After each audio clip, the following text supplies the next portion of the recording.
Bom dia. Eh, Espero que todos me estejam a ouvir, que esteja tudo bem. Meu nome é Eduardo Costa, para quem não me conhece, para quem já me conhece, bom dia, olá. E hoje vamos começar então aqui mais uma talk sobre o tema da análise financeira para estas ideias de negócios. Vai ser conduzida aqui pela Joana Xará. Convido-vos a todos a estarem atentos, desliguem os telemóveis, não olhem para os e-mails, façam aqui um bocadinho de esforço, porque esta informação é valiosa para quem está a olhar para o planeamento financeiro da empresa.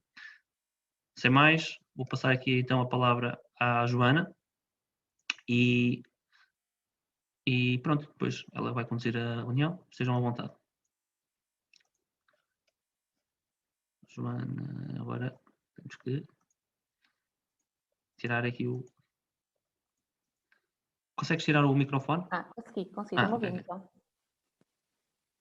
Então, bom dia a todos. Gostaria de começar então por agradecer uma vez mais o convite à incubadora para estar aqui presente, para vos falar dos principais conceitos em termos de análise financeira, bem como dar-vos dicas de como preencher o fecheiro financeiro disponibilizado pelo IAPMEI. Eu, antes de começar, gostaria de dizer-vos que sempre que tenham alguma dúvida podem interromper para tornar a sessão mais interativa ou usar o chat para colocar questões que entendam. Eu, pelos nomes, alguns que me estão a ouvir já me conhecem, mas para quem não me conhece, eu, antes de mais, sou formada em Finanças e em Gestão. Em termos profissionais, o meu percurso tem sido em grande parte ligado à área do empreendedorismo. Iniciei-o nesta incubadora em 2013. Tive a oportunidade de colaborar ainda com a Comissão Instaladora da Startup Portugal e em 2017 regressei novamente à Universidade de Aveiro, tendo desempenhado funções na Wacopera, de apoio ao empreendedorismo até o passado mês de fevereiro. Deixo ainda o meu endereço de e-mail, bem como o meu LinkedIn, caso vos possa ser útil. Em termos, deixem-me ver só quem é que está aqui na sessão para eu conseguir aceitar. Um momento, o Eduardo já não estará. Ok. Em termos de objetivos para esta sessão, vamos falar da importância do plano financeiro para o vosso negócio, as principais atividades que uma empresa deve ter e, posteriormente, analisar as informações da ferramenta do IAPMEI e os principais indicadores em termos de medição do vosso projeto e, por fim, faremos as conclusões e os aspectos a reter.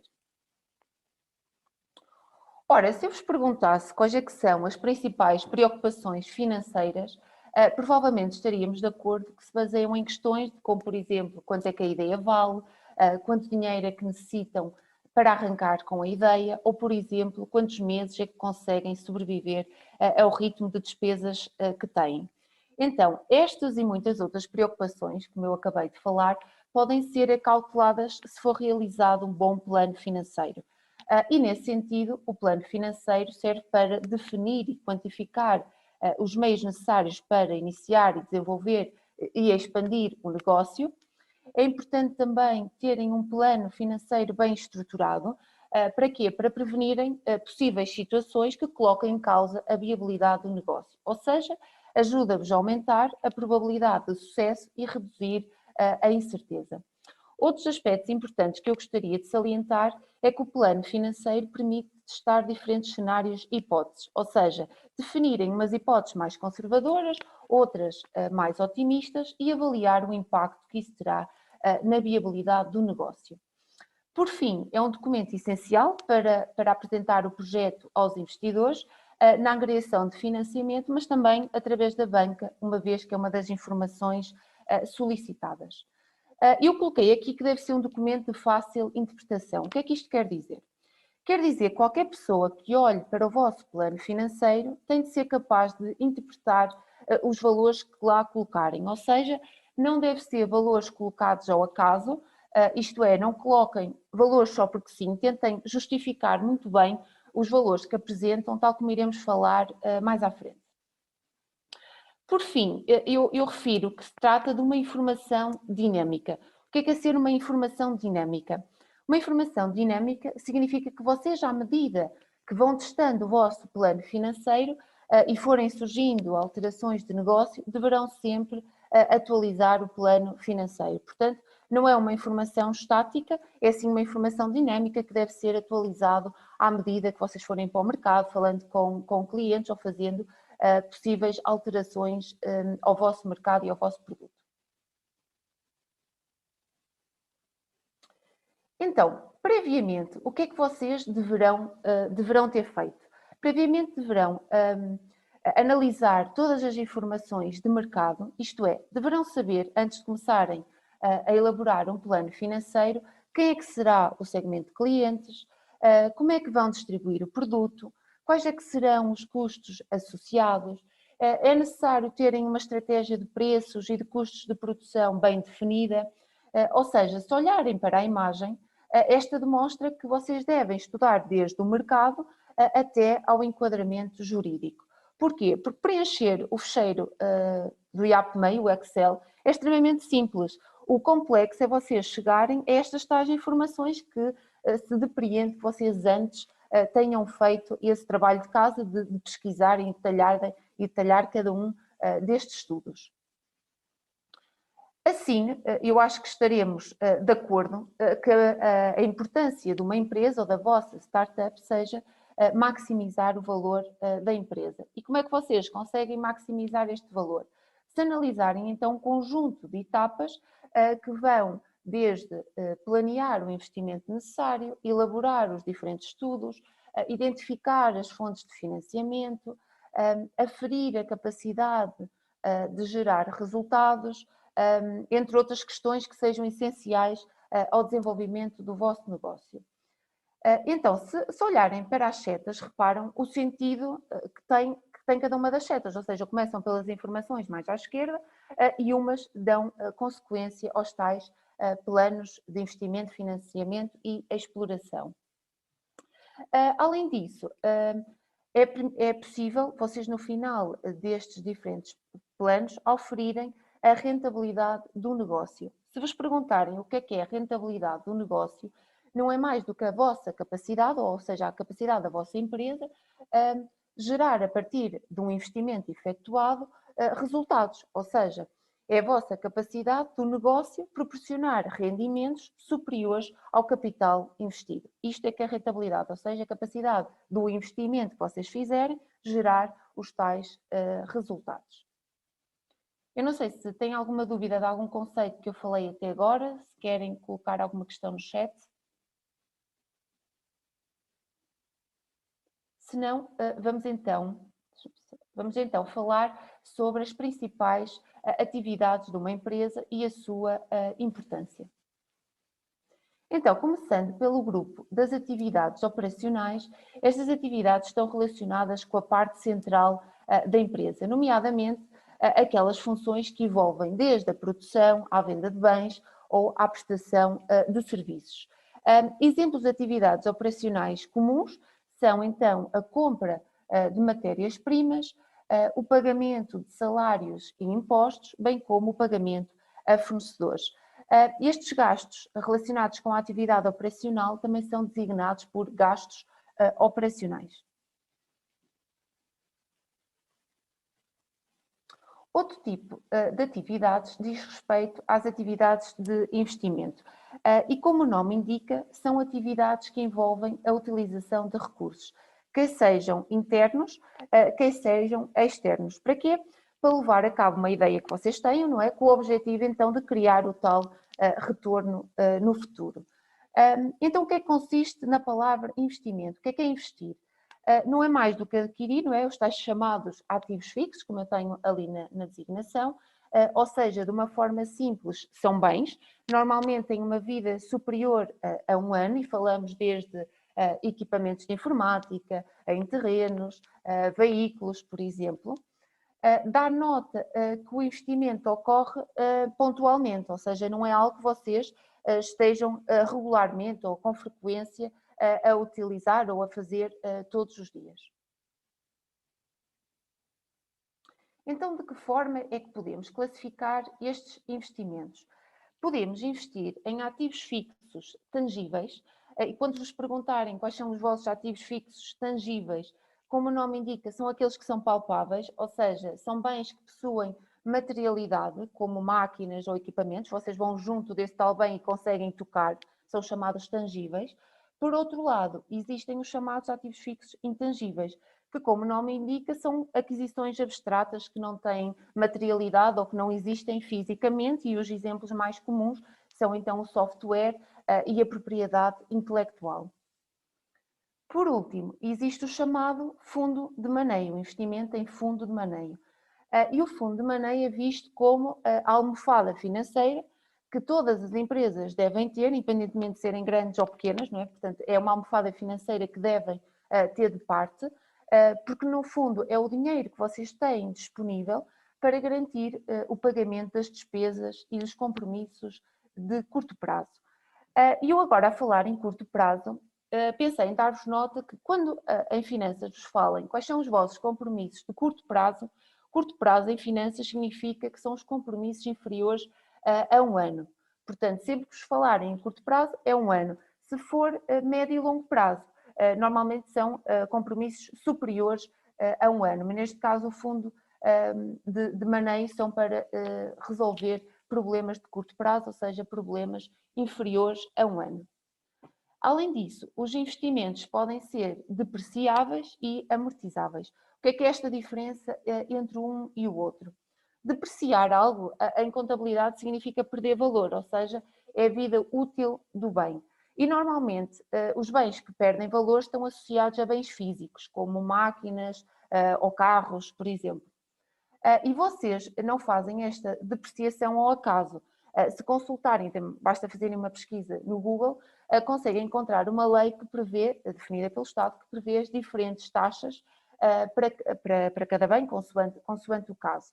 Por outro lado, amortizar é desvalorizar os bens intangíveis. O meu objetivo aqui não é vocês irem e decorarem ou perceberem quais é que são as taxas de bens depreciáveis ou amortizáveis, é só perceberem a diferença entre um e o outro e que estes bens podem ter esse impacto na vossa contabilidade, mas o vosso contabilista é a pessoa mais indicada para vos apoiar nesta situação, consoante caso a caso. Alguma questão?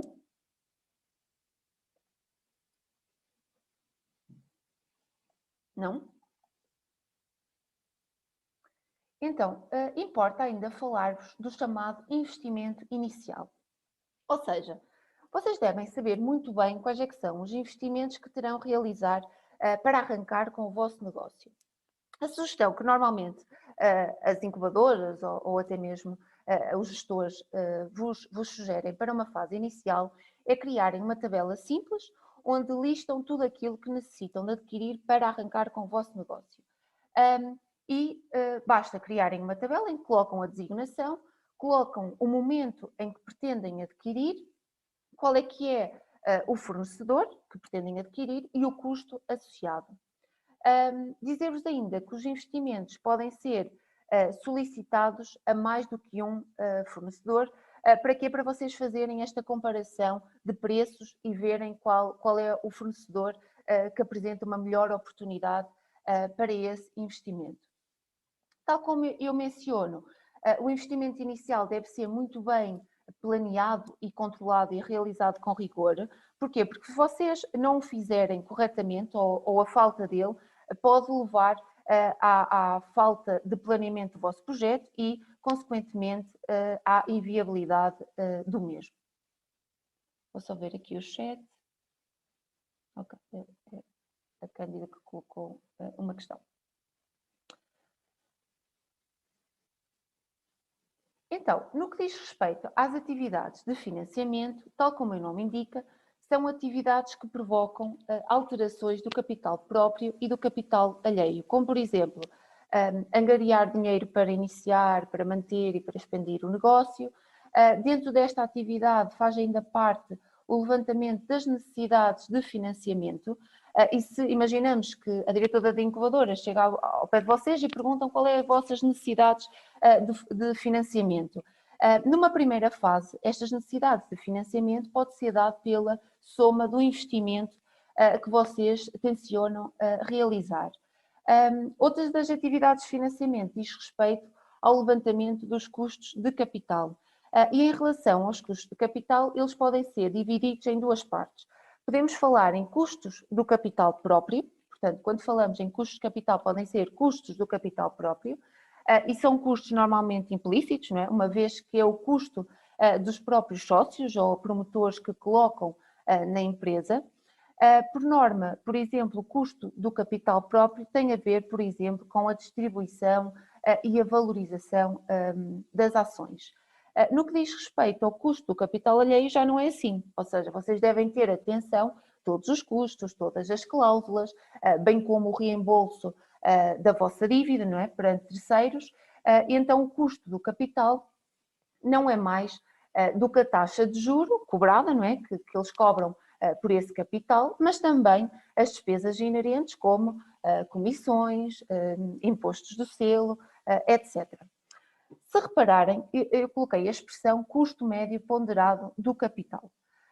Em que é que consiste este custo médio ponderado do capital? Como o nome indica, consiste numa média ponderada. Seu custo do capital é ponderada de quê? Das diferentes fontes de financiamento que a vossa empresa utiliza, e estas fontes podem ser próprias ou então alheias, como eu referi, ponderados pelo peso de cada uma delas na estrutura de financiamento da vossa startup.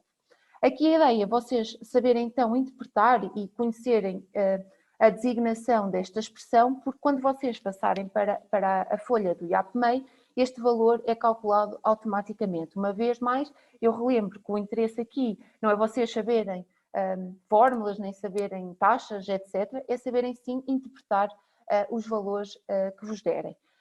E aqui, o valor do custo médio ponderado de capital, quanto menor for esse custo, mais barato então, ou económico, é para a vossa startup gerir ou financiar novos projetos.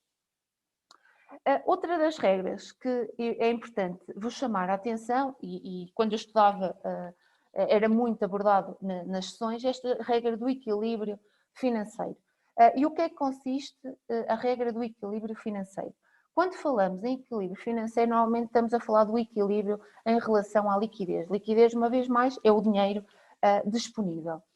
E normalmente a regra do equilíbrio financeiro diz que nós devemos procurar financiar a atividade de curto prazo com financiamentos de curto prazo. Parece assim demasiado óbvio, mas não é tão óbvio, não é? Portanto, vocês financiam atividades de curto prazo, uma vez mais, curto prazo são atividades inferiores a um ano da vossa empresa, com financiamentos inferiores a um ano. Exemplos de financiamentos de curto prazo podem ser o crédito disponibilizado pelos fornecedores, o tal prazo médio de pagamentos, não é? Que é aquele crédito, aqueles dias que os fornecedores vos dão para pagar as vossas compras. Os empréstimos bancários de curto prazo também são outro exemplo, como as contas correntes calcionadas ou chamado factoring. Para quem não sabe, o factoring não é mais do que vocês terem um conjunto de faturas, correrem a uma instituição bancária e essa instituição bancária adianta-vos ou dá-vos esse valor das faturas. Em relação aos compromissos de médio e longo prazo, lá está, compromissos superiores a um ano, digo, aqui um dos exemplos típicos são os empréstimos bancários de longa duração ou leasing. O leasing, para quem não sabe, é uma espécie de aluguer, mediante o pagamento de uma renda mensal, mas tem a particularidade de vocês chegarem ao final do contrato e terem a oportunidade de exercer ou não o direito de compra desse bem mediante o pagamento de um valor residual. Por exemplo, vocês adquirem uma viatura para a vossa empresa através do leasing. Vocês fazem um contrato de leasing, todos os meses pagam, não sei, um valor fixo, não é? Imaginamos 500 euros, e essa viatura custava 20 mil euros. No final do prazo, ou seja, desse tal aluguer que vocês pagam todos os meses, existe o chamado valor residual, imaginamos que eram 3 mil euros, e vocês nessa altura podem pagar os 3 mil euros e ficam com o carro para vocês, ou então dizem, não, eu não quero este veículo, quero até renegociar o contrato e comprar um novo, então não exercem este direito de compra do bem e fazem um novo contrato. Portanto, têm ou não a possibilidade de o adquirirem.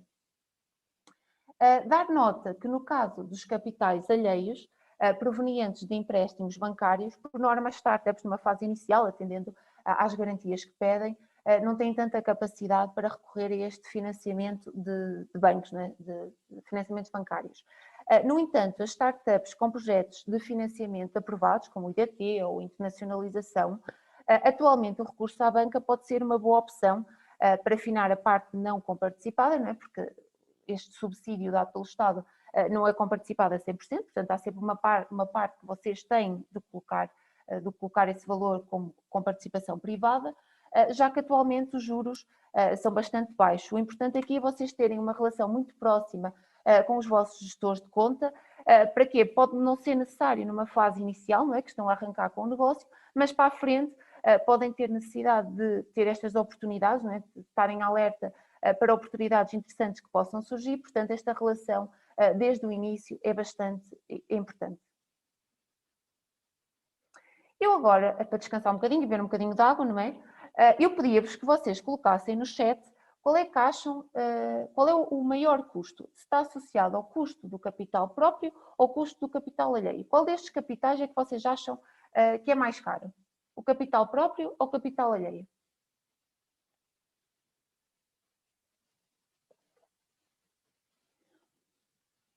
Uhum. Estamos divididos, capital próprio, capital alheio, já está a ganhar o capital alheio, capital próprio, capital alheio. Parece-me que o capital alheio está a ganhar, mas vamos ver se ainda temos mais algumas opiniões.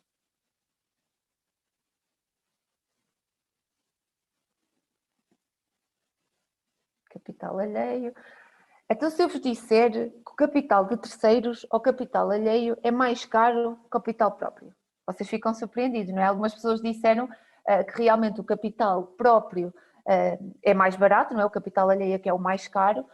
Porquê? Porque este raciocínio de qual é que é o mais caro? Ou seja, se vocês forem ao banco e se financiarem o vosso negócio, não é? Por capitais alheios, ou seja, capitais externos, independentemente se a vossa empresa gerar ou não lucro, ou seja, se gerar lucro ou gerar prejuízo, o banco, ou seja, os detentores de capital, vão receber sempre esse valor, ou seja, eles vão receber sempre o reembolso. No entanto, se a vossa empresa passar por alguns anos de dificuldade ou de prejuízos, os sócios não irão receber a parcela de distribuição de lucros. Ou seja, neste caso, o capital alheio vai ter um risco mais baixo que o capital próprio. Porquê? Os bancos, independentemente de vocês darem prejuízo ou não, assim numa forma geral, vão sempre receber a parte deles de reembolso. Já no capital próprio, os acionistas, se a vossa empresa der prejuízo, nesses primeiros anos não vão receber nada. Portanto, aqui o objetivo é vocês perceberem sempre, quanto maior é o risco associado a algo, não é? Neste caso é ao capital, maior será o retorno. Ou seja, se eu aposto o meu dinheiro num negócio com alto risco, eu também vou exigir um maior retorno. Portanto, é sempre esta questão, risco, retorno. Quanto maior é o risco, maior é o retorno. Se o risco for ligeiramente inferior, então o retorno também vai ser ligeiramente inferior. Não sei se ficou alguma dúvida, se alguém ficou com alguma questão. O custo está sempre associado ao risco. É isto que eu quero que vocês retenham. Sempre que se forem financiar, analisem o risco, façam outras fontes de financiamento, porque aquela que tiver um risco maior, vocês também vão ter que dar um retorno maior.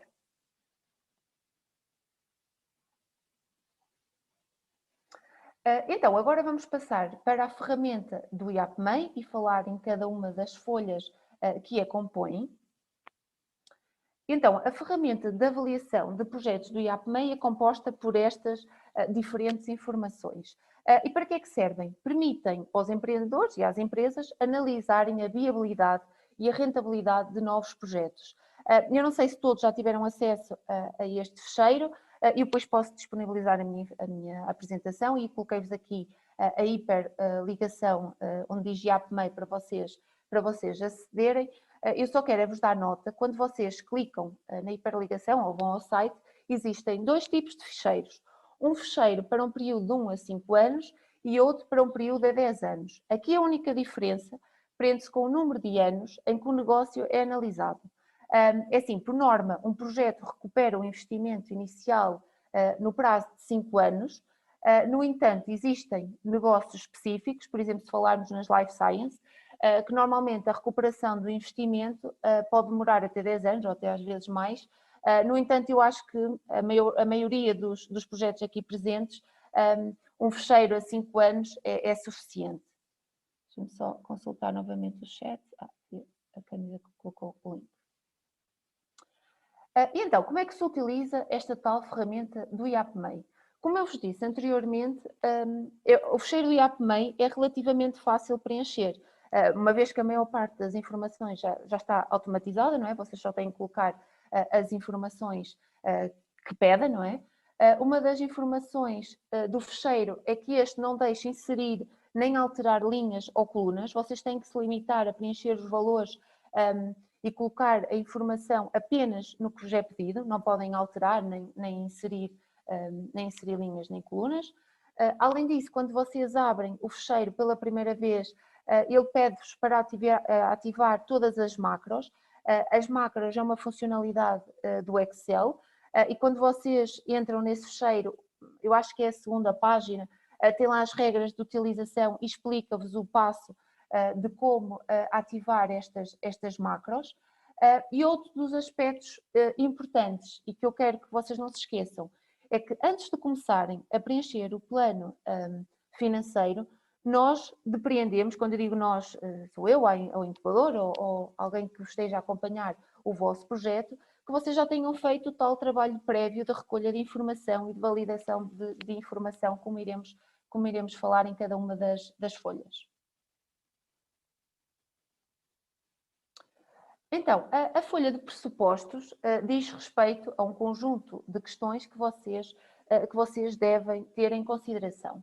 Então, para efetuarem uma análise de um negócio criado de raiz, e quando eu digo criado de raiz, é criado sem base histórica, não é? É necessário ter em consideração algumas informações desde o ano em que esperam iniciar a atividade, qual é o prazo médio de recebimentos e de pagamentos.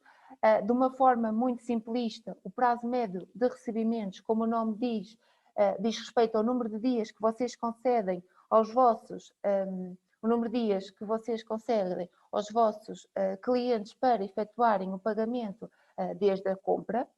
No caso do prazo médio de pagamentos, diz respeito ao número de dias concedidos pelos vossos fornecedores para vocês liquidarem as dívidas perante eles. Gostaria de chamar a atenção que devem pensar muito bem nestes dias entre recebimentos e pagamentos, porque se vocês fizerem uma má gestão destes dias dados ou atribuídos, a falta desta má gestão pode levar a situações de falta de tesouraria. Ou seja, vocês lembrem-se sempre, primeiro vocês recebem e só depois, então, é que pagam. Além disso, devem analisar muito bem ou tentar perceber qual é o número médio de dias que os vossos principais concorrentes e também o setor em geral concedem aos vossos clientes para vocês conseguirem definir uma estratégia alinhada com o mercado onde vocês irão atuar. Outros pressupostos diz respeito às taxas de juros, de eventuais empréstimos ou outras formas de financiamento que optarem. Em relação ao IVA, a taxa aplicada está relacionada com o tipo de produtos e serviços que venderem ou prestarem, não é? E pode variar caso a caso, não é? Não é linear para todos os negócios, depende do setor e do tipo de produtos que venderem ou prestarem. No caso de outros impostos, como o IRC, o IRS ou a taxa de segurança social, neste caso as taxas já estão preenchidas no fecheiro do IAPMEI e por norma são as mesmas entre negócios, não é? Mas alguma questão também é esta relação próxima com o contabilista também vos permite sensibilizar-vos para estas questões. Aproveito ainda para referir que é importante criarem, desde logo dentro do vosso fecheiro do IAPMEI, vocês vão ver que tem uma série de folhas, não é, dentro, mas criarem uma folha em branco para colocarem todos os cálculos auxiliares que vocês forem fazer. Porquê? Porque quando vocês começam então um negócio do zero, ou seja, em processo de criação, não há um histórico por trás. É necessário vocês definirem previsões de crescimento do negócio para o futuro, desde vendas, desde pessoal a contratar, desde mercados, desde recursos humanos, não é? Portanto, definirem os tais pressupostos, ou como é que vocês chegaram àqueles valores. E como o fecheiro do IAPMEI é limitado, não é? Só tem uma célula para vocês colocarem esses valores, criarem uma folha em branco com cálculos auxiliares, conseguem detalhar nessa folha como é que chegaram a esses resultados. Por outro lado, se falarmos numa startup que já está a operar, não é? Imaginamos que já esteja na incubadora há 3, 4 anos, por exemplo, nós quando fazemos este tal plano financeiro vamos olhar para o histórico e vamos olhar para o histórico em termos de contas, mas também podemos analisar o próprio setor e projetar as questões para o futuro, com base então nos tais resultados que a empresa tem vindo a ter. Relativamente ao quadro das vendas, este é o quadro mais importante, mas também o mais difícil de preencher, porque reflete o principal objetivo da empresa, que é o quê? Que é o tal gerar a rentabilidade e gerar o tal retorno que vimos anteriormente. Então, quando vocês começam a preencher o quadro de vendas, acreditamos que vocês já tenham então analisado o mercado, já tenham definido a estratégia de preços, já tenham definido o segmento de clientes, ou seja, vocês neste quadro conseguem dividir entre vendas de produtos ou vendas de prestações de serviços. Eu aqui, atendendo ao limite do espaço, só coloquei mas depois no final da sessão eu vou correr a folha, o mesmo fecheiro do IAPMEI, para vocês verem onde é que se situam as informações, mas vocês devem preencher então aquela que disser respeito ao vosso produto ou ao vosso serviço. Notas que eu quero vos deixar em relação a este quadro de vendas. Primeiro, vocês nos primeiros anos devem adotar uma postura conservadora. O que é que isto significa? Se vocês estão a arrancar um negócio, não é esperado, e estão a angariar clientes, não é muito usual, vocês começarem a vender logo muito no primeiro ano, não é? Até é bastante normal que no primeiro ano não dê lucro e comece a crescer nos anos seguintes lentamente, não é? Portanto, à medida que vocês forem validando o mercado, então vão aumentando os vossos resultados, as vossas vendas. Aqui a taxa de crescimento das unidades vendidas vai então depender da maior ou menor aceitação por parte dos vossos clientes. Imaginamos que vocês fazem a vossa estimativa, não é? Em 2021, mas só esperam, começam a fazer o plano em 2021, mas só começam a vender em 2022. Vocês colocam uma taxa de crescimento estimada, mas quando vão realmente para o mercado, começam a reparar que a taxa de aceitação não está a ser tão otimista como aquela que colocaram. Então chegam novamente ao vosso fecheiro financeiro e ajustam essa taxa de crescimento, ou seja, vai depender muito da tal aceitação ou não do mercado. Recordo uma vez mais que não devem então colocar valores ao acaso, por exemplo, imaginamos que colocam aqui que queriam vender 100 unidades. Como é que chegaram ao valor das 100 unidades? Portanto, devem ir colocar na folha tal de cálculos auxiliares como é que chegaram a esse valor. Imaginem então que eu tenho um negócio que vende quadros interativos, destinados ao primeiro ciclo, por exemplo. Eu primeiro tenho de perceber qual é que é o meu mercado, ou seja, posso ir analisar quantas escolas do primeiro ciclo existem em Portugal. E eu falo em Portugal porque imaginamos que eu vou começar no mercado nacional. E como é que eu chego até lá? Eu posso consultar dados do setor do Banco de Portugal, posso ir ao Prodata, posso analisar eventuais notícias que possam surgir, enfim, eu chego aos meus dados de mercado. Posteriormente, eu vou validar, sei lá, escolho uma amostra, não é, dessas escolas e vou validar cada uma delas e chego a uma percentagem de cota de mercado. Ou seja, eu justifiquei, este pode ser um raciocínio, mas vocês têm que justificar então o vosso raciocínio, porque é que colocaram aquelas quantidades e não outras, quais é que foram os pressupostos que vocês tiveram para chegar àquele valor. O mesmo se aplica ao preço unitário. Como é que chegaram ao preço unitário? Porque é que colocam 5 euros e não 10? Foi uma análise da concorrência? Vocês foram ver os vossos principais concorrentes e analisaram quanto é que eles estão a cobrar atualmente? Se sim, colocam então quanto é que os vossos principais concorrentes estão a cobrar e definem o vosso preço. Foi através de questionários na validação de potenciais clientes, quando vocês colocam aquela célebre frase, quanto é que estão dispostos a pagar e colocam intervalos de preços, por exemplo, estão dispostos a pagar entre 10 e 100 euros, entre 100 e 150, e eles definem o budget ou o intervalo mais votado, pode ser um indicativo para o vosso preço unitário, para definirem. Portanto, independentemente qual é que seja o vosso raciocínio, a estratégia aqui é vocês justificarem muito bem todos os valores que colocam. Darem da nota que os valores que colocarem aqui são sempre valores sem IVA, portanto o fecheiro automaticamente no final aplica-lhe o IVA, portanto os valores que colocam nestes quadros são sempre valores sem IVA. Além disso, se repararem, o fecheiro divide entre mercado nacional e mercado de exportação.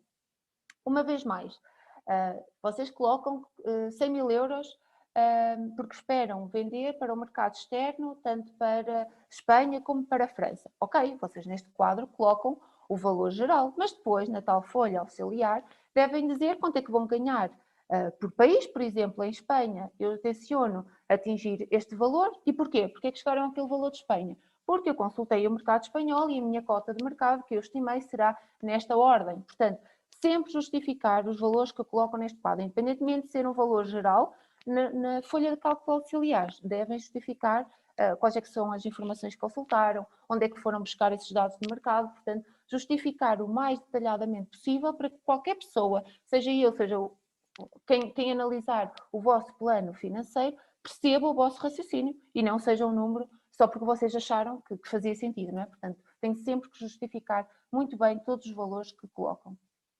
Alguma questão sobre o quadro de vendas que queiram colocar ou que não tenham percebido?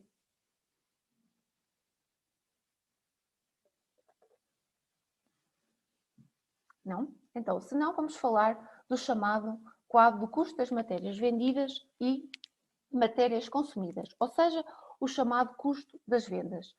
Estes gastos são os gastos diretamente suportados, como o nome indica, com os produtos vendidos. Este é o quadro que vos aparece no fecheiro do IAPMEI. Todos estes valores são dados de forma automática para os anos 2021, 2022, etc. Não é? Aqueles 5 anos que vocês tiveram para a frente. A única questão aqui que vocês precisam de preencher é então a chamada margem bruta. Se olharmos para o exemplo que eu tenho no slide, até retirei de um artigo que li e acho que explica muito bem este tal conceito e é fácil de vocês perceberem. Imaginamos que a vossa empresa faturou 10 mil euros e gastou em matéria-prima e custos de produção, ou seja, estes tais custos diretamente relacionados com os produtos vendidos, 6 mil euros. Então, a diferença entre o que faturou e o que gastou vai ser o vosso lucro, não é? Portanto, é os 10 mil menos 6 mil, vai dar um lucro de 4 mil euros. Então, se foram 4 mil euros de lucro, vamos dividir os 4 mil euros sobre o valor total de faturação, que são os 10 mil, e como é em percentagem, multiplicamos por 100 e dá-nos os 40%. Portanto, a margem bruta é sempre a diferença entre o que vocês vão faturar, o que é que gastaram nesses produtos que venderam, em termos de matéria-prima, ou então custos de produção diretamente relacionados com esses produtos, e a diferença entre o que faturaram e o que gastaram dá-vos o vosso lucro. Como estamos a falar de uma percentagem, temos que dividir o lucro sobre o total de faturação e multiplicar por 100, portanto, vocês para cada produto fazem este raciocínio, não é? Da análise de custos versus o que é que vocês vão faturar e colocam a margem bruta. Outra das folhas da ferramenta do IAPMEI diz respeito aos fornecimentos e serviços externos, que não é mais do que os custos incorridos por adquirirem bens ou serviços a entidades externas. Não são custos que estejam diretamente incorporados na produção, podem estar ou não, portanto, estes, ao contrário dos custos da matéria-prima e dos custos de produção, não quer dizer que estejam diretamente relacionados com os vossos produtos, com os vossos serviços. Se repararem, tem nesta imagem duas colunas, uma CF, que significa custos fixos, e uma CV, que significa custos variáveis. Como o nome indica, custos fixos são custos que não variam de acordo com a produção, são sempre fixos. Quer vocês vendam, quer não, terão sempre de suportar. Por exemplo, os custos fixos são a renda da incubadora, são os seguros, são a contabilidade, os salários, por exemplo, ou seja, Por exemplo, nesta questão da pandemia, as empresas que não produziram ou não tiveram produção, mesmo que não tenham produzido, tiveram que pagar salários. Portanto, é sempre um custo fixo, é aqueles custos que não variam com a produção. Por outro lado, existem os chamados custos variáveis, que são aqueles então que variam, como o nome indica, em função da produção. Quanto mais vocês produzirem, mais gastam. Se vocês produzirem menos, irão gastar eventualmente menos, não é? Portanto, estamos a falar de matérias-primas, estamos a falar de embalagens, estamos a falar de transportes, por exemplo. Dar nota que, por defeito, reparam que o fecheiro assume sempre 100% de custos fixos. Imaginamos que, no caso dos livros e documentação técnica, que normalmente aqui entra os livros de reclamações, vocês só compram uma vez, não é um custo fixo, não estão sempre a comprar, portanto, se é variável, alteram o 100% e colocam 100% no custo variável, que ele automaticamente faz esta diferença entre um e o outro, portanto, passa o custo fixo a zero e coloca 100% no custo variável. Outra questão que eu vos queria falar deve ser que estes valores que colocam aqui devem ser valores mensais e uma vez mais vocês devem colocar os valores o mais real possível. Peçam orçamentos, analisem tabelas de preço, muitas vezes basta colocarem no Google e conseguem ter um valor indicativo de quanto é que está a ser cobrado determinado serviço ou determinado produto. É importante vocês terem uma consciência de quanto é que custa, por exemplo, um serviço de higiene e segurança no trabalho, quanto é que custa determinado seguro, quanto é que custa apostar em boa publicidade. Não coloquem, quando estão a preencher, vamos pôr aqui só 100 euros ou 1000 euros para publicidade. Não. O que é que vocês querem fazer em publicidade? Quero fazer isto. Peçam um orçamento a mais do que um fornecedor. Vejam qual é que é o valor o mais real possível dos valores de mercado. Então, se eu vos perguntasse agora outra vez, se vocês preferiam ter na vossa empresa uma estrutura com mais custos fixos ou custos variáveis, o que é que vocês respondiam? O que é que vocês devem ter mais em atenção? Ter uma estrutura com mais custos fixos na vossa empresa ou custos variáveis?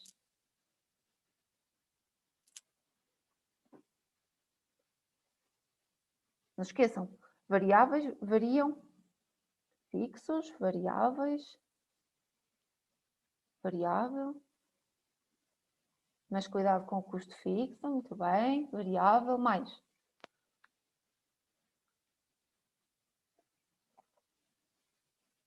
Fixo.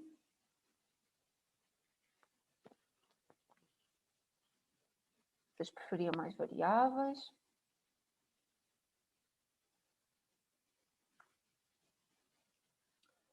Exatamente.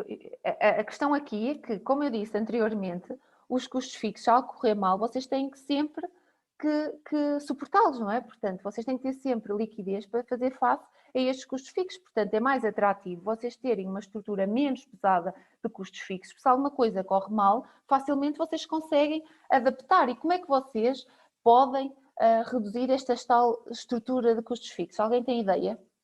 Vocês têm uma estrutura muito pesada de custos fixos, com várias funções, vários recursos humanos, vários serviços. Como é que vocês podem diminuir este peso? Alguém tem ideia? Outsourcing. Externalizar alguns serviços, alugueres, parcerias.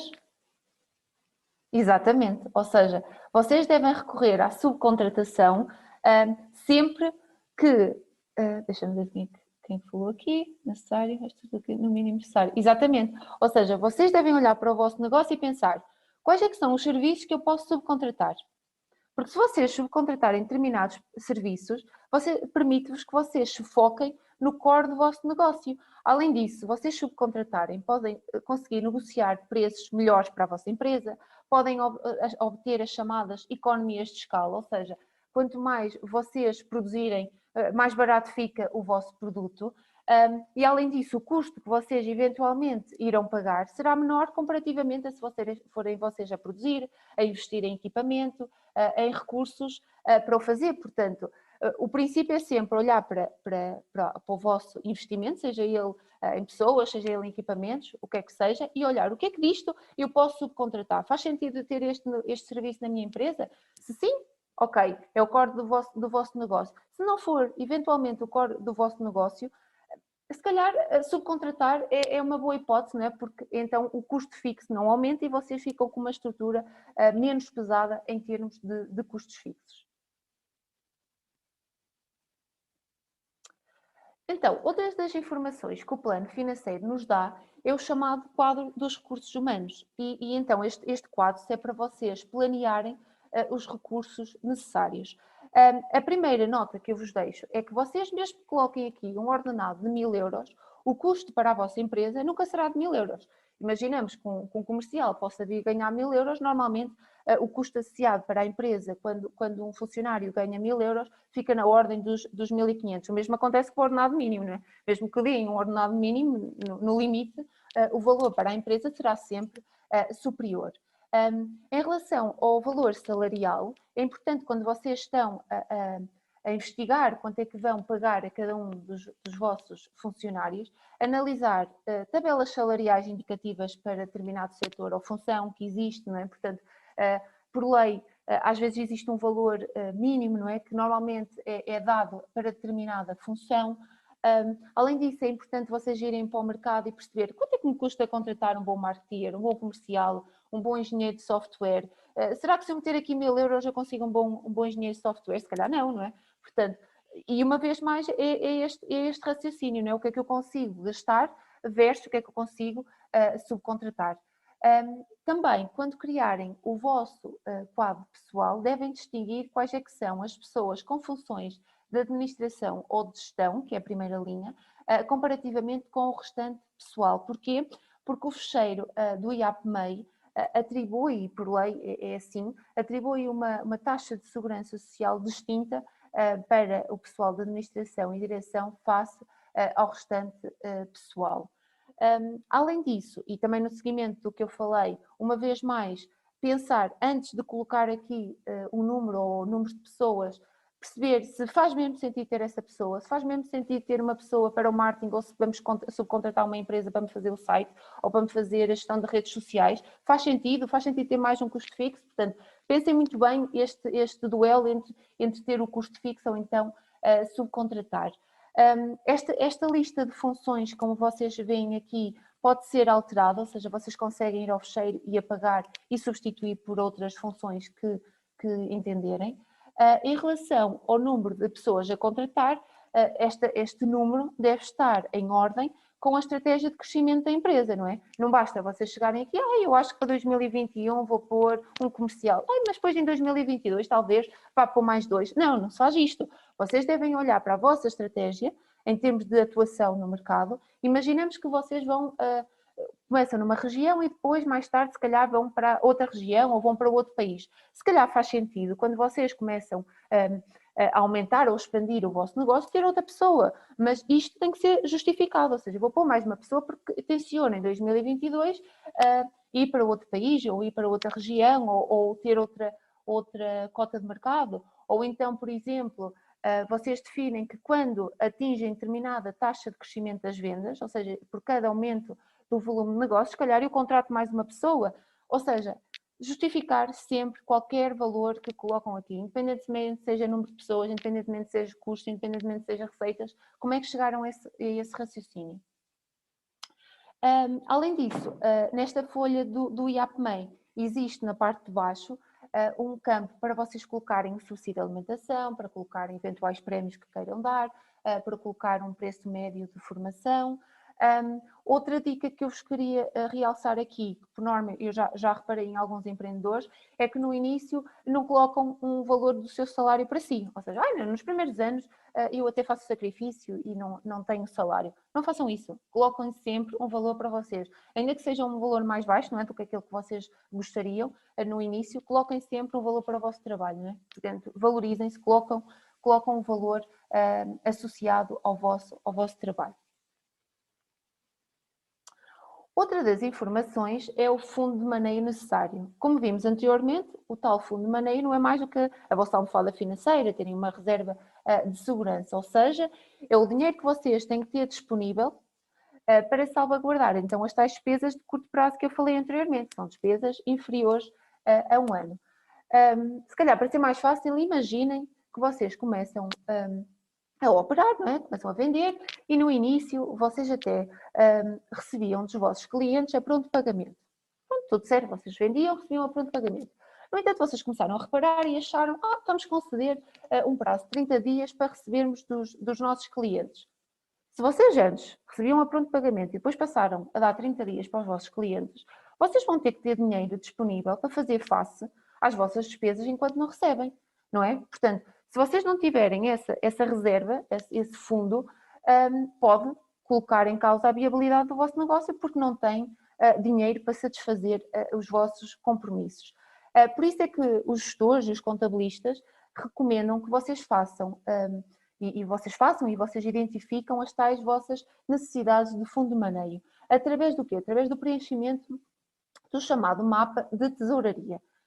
Então, o mapa de tesouraria não é mais do que uma tabela, não é? Que vos permite preencher antecipadamente o dinheiro que vocês terão de ter disponível para cumprir com as vossas obrigações. O fecheiro do IAPMEI tem uma limitação, porque dá-vos o valor das necessidades de tesouraria de forma anual.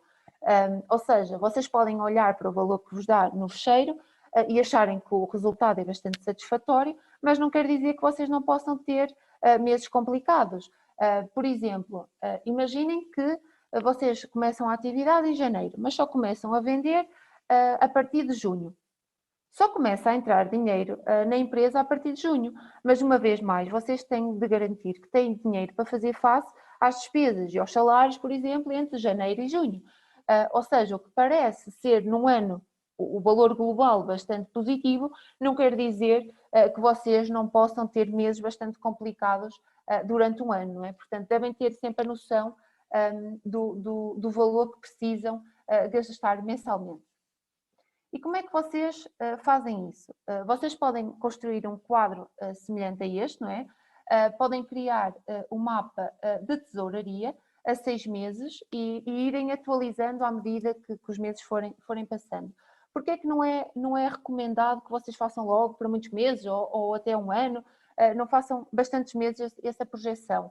Porque a probabilidade de correr derrapagens entre meses é muito elevada, não é? Portanto, é preferível vocês fazerem a 3 meses, a 6 meses e irem à medida que forem atualizando, então vão atualizando cada mês. Então, o que é que vocês precisam de preencher no mapa de tesouraria? Então, colocam o saldo inicial. O saldo inicial, como o nome indica, é o dinheiro que vocês têm de ter no início de cada mês e tanto pode ser em banco como em caixa. Uma vez mais, o mapa de tesouraria é algo previsional, não é? O que vocês esperam ter de gastar ou receber cada mês. Depois listam todos os recebimentos que esperam fazer, não é? Em cada mês, qual é que são os custos fixos que vocês têm em cada mês e o mesmo para os pagamentos. Em relação ao saldo final, então é a diferença entre tudo o que entra e tudo o que sai da empresa. Se vocês chegaram ao final e o saldo final for positivo, significa o quê? Significa que os meus recebimentos vão ser superiores aos pagamentos. Ótimo. Mas se for negativo, se o saldo final for negativo, significa o inverso, que os recebimentos foram inferiores aos pagamentos. Então, vocês têm aqui um déficit de tesouraria, não é? Portanto, este mapa de tesouraria é bastante importante, principalmente para vocês terem uma ideia de se alguma coisa correr mal e até para vocês terem noção de quanto é que precisam de ter salvaguardado para as coisas correrem bem mensalmente, não é? Não terem problemas de tesouraria. Para além daquele mapa de tesouraria de uma forma geral, não é? Entre recebimentos e pagamentos, é importante vocês fazerem também um mapa detalhado em relação aos recebimentos, ou seja, dividir todos os recebimentos que são mercado interno e mercado externo, se for aplicável, e para cada um desses mercados saber quanto é que esperam receber por cliente. Porquê é que devem fazer isto? Porque vocês conseguem ver qual é que é o cliente com maior peso, conseguem prever e controlar os recebimentos associados a cada um deles, portanto, devem fazer sempre este detalhe. Portanto, fazem um quadro geral, não é? Como vimos anteriormente, e depois criam um detalhado para detalhar cada um dos recebimentos por parte dos clientes. Alguma dúvida que vocês tenham relativamente ao quadro de tesouraria que não tenham percebido?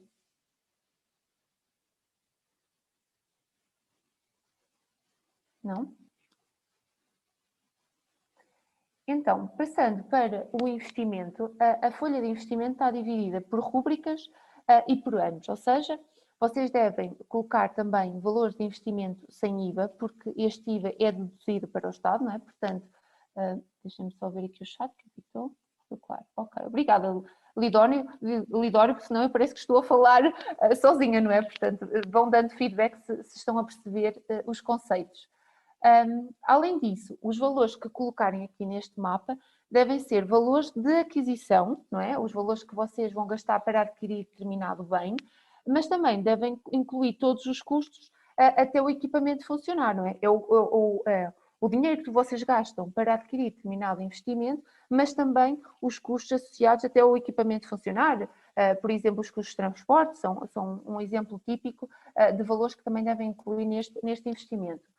No que diz respeito às amortizações e depreciações, como nós vimos anteriormente, o mapa do IAPMEI faz o cálculo automaticamente, não é? Portanto, não precisam de se preocupar com esse cálculo, só precisam de colocar aqui os valores.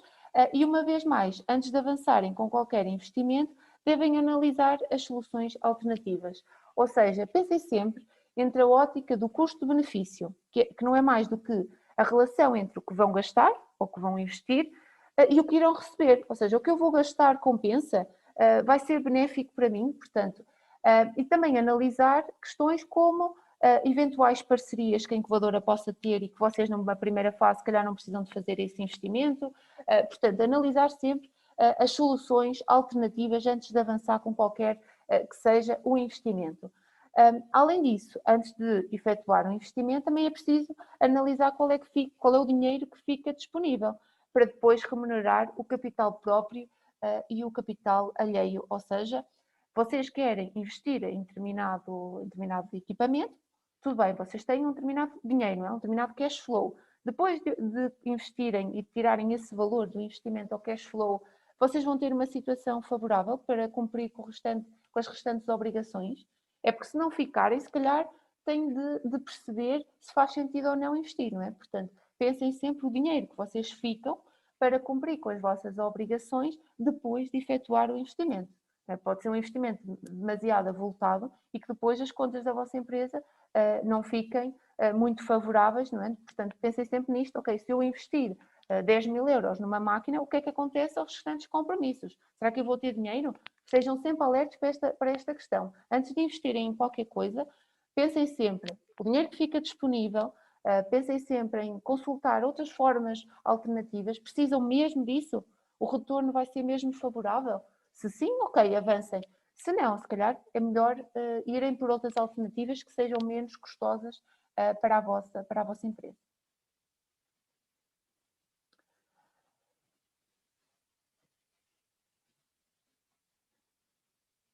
Então, relativamente ao financiamento, antes de mais é importante terem consciência que para empreender é preciso algum dinheiro. Não digam que, não, nós vamos avançar com o nosso negócio, mas nós queremos ter um investidor. Tudo certo, vocês podem ter um investidor, podem angariar financiamento de outras formas, mas para iniciar precisam ter sempre algum dinheiro de parte, porque mesmo que vocês vão a um investidor, mesmo que vocês vão a um crowdfunding, o que quer que seja, tudo é um processo demorado. Vocês, entre o começarem a atividade e depois angariarem financiamento, vão ter que ter dinheiro para sobreviver durante alguns meses, não é? Portanto, façam um pé de meia, trabalham num part-time, parece um pouco estranho o que eu estou a dizer, mas não é.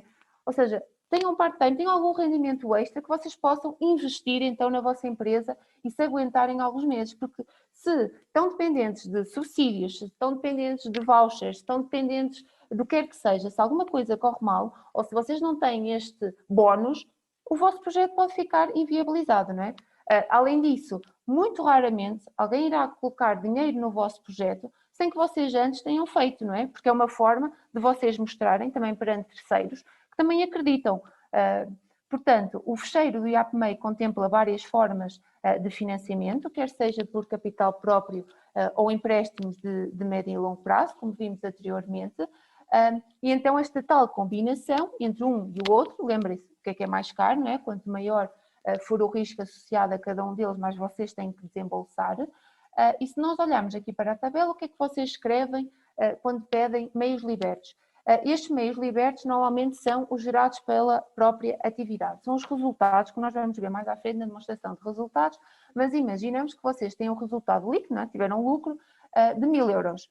Vocês podem distribuir pelos sócios esse valor, não é? Podem distribuir os resultados, mas também podem pegar nesses 1000 euros e investir na vossa empresa, em vez de estarem a distribuir pelos sócios. O capital diz respeito ao capital social, não é? São os montantes colocados pelos sócios ou acionistas na empresa. Os outros instrumentos de capital, por norma, são os valores provenientes de outros instrumentos financeiros que não se enquadram em nenhuma destas linhas. Por norma, colocamos os valores, se não for capital, nem for empréstimos de sócio ou cada um deles que estejam identificados em cada uma das linhas, colocamos em outros instrumentos de capital.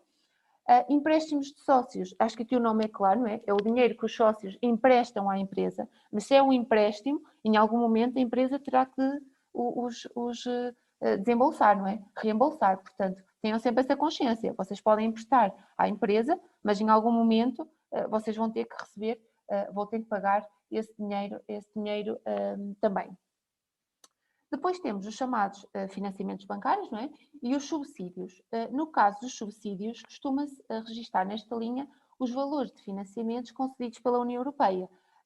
E normalmente são vistos como uma forma de financiamento complementar, não é? Portanto, se vocês tiverem um IDT ou uma internacionalização, normalmente eles comparticipam uma parte desse valor e colocam, então, como uma entrada de capital e colocam nesta linha do subsídio. Por exemplo, no caso do projeto ser financiado por instituições de crédito, vocês devem ainda identificar o número de anos que têm para efetuar o reembolso, bem como se há ou não lugar a períodos de carência. O que é que isto significa? E também estes períodos de carência e o prazo, né, vai depender muito do que negociarem do banco. O que é que eu quero que vocês retenham? Quando falamos em períodos de carência, quando vocês olham e veem períodos de carência, é uma possibilidade, não é, que o banco vos dá para, durante um determinado período de tempo, ficarem a pagar apenas juros e não amortizam o capital. Imaginamos que vos dão um período de carência de 12 meses, durante esse período só amortizam juros, não é? Pagam juros, mas não amortizam capital. Por exemplo, se eu vos der um exemplo, eu vou ao banco e peço um empréstimo de 50 mil euros e dão-me um período de carência de um ano. No final desse ano, não é? Depois de passar o período de carência, a minha dívida vai ser exatamente a mesma coisa, ou seja, eu estou um ano a pagar juros, mas quando chega esse final do ano, eu tenho na mesma de pagar os 50 mil euros, não é? Ou seja, vou ter menos tempo ou menos anos para liquidar a dívida. Por isso é que é muito importante vocês terem uma boa relação com o gestor de conta, é muito importante vocês pensarem e negociarem estas tais condições, porque pode parecer muito atrativo, mas depois, quando vocês estão um ano a pagar menos, não é? Têm uma prestação mais pequenina, porque só pagam juros, mas depois têm menos tempo a pagar o restante, não é? Empréstimo, não é? Neste caso os 50 mil euros. Eu passava um ano a pagar só juros, mas depois chegava ao final do ano e o meu valor era exatamente a mesma coisa, porque eu não tinha amortizado nada. Outra das informações que podem obter através da ferramenta do IAPMEI é a indicação da faturação mínima necessária. Para quê? Para cobrir todos então os custos, sejam eles custos fixos ou custos variáveis, como vimos, e o nome que damos é o ponto crítico das vendas, ou também conhecido por break-even point. Esta informação é dada de forma automática, né? Aqui a tabela não está preenchida, mas a partir do momento em que vocês colocam os valores anteriormente, porque resulta de uma conjugação de outras informações, o quadro é preenchido automaticamente, mas uma vez mais eu quero é que vocês percebam como é que interpretam o valor que vos der no ponto crítico. Significa o quê? Imaginamos que o meu ponto crítico é 50 mil euros. Significa que com esse valor, ou seja, com essas vendas, 50 mil euros, se eu tiver vendas de 50 mil euros, eu não tenho nem lucro nem prejuízo, ou seja, o resultado é nulo. Com 50 mil euros, se o meu ponto crítico for 50 mil euros, eu não tenho nem lucro nem prejuízo. Se eu vender acima dos 50, então sim, já vou ter lucro. Mas se eu vender abaixo dos 50 mil euros, vou ter prejuízo. Portanto, quando vocês olharem para os resultados que vos der no ponto crítico, pensem sempre, ok, eu neste valor não tenho nem lucro nem prejuízo. Então vou ter que vender acima para ter lucro. Porque se eu ficar abaixo do valor do ponto crítico, vou ter prejuízo. Alguma questão?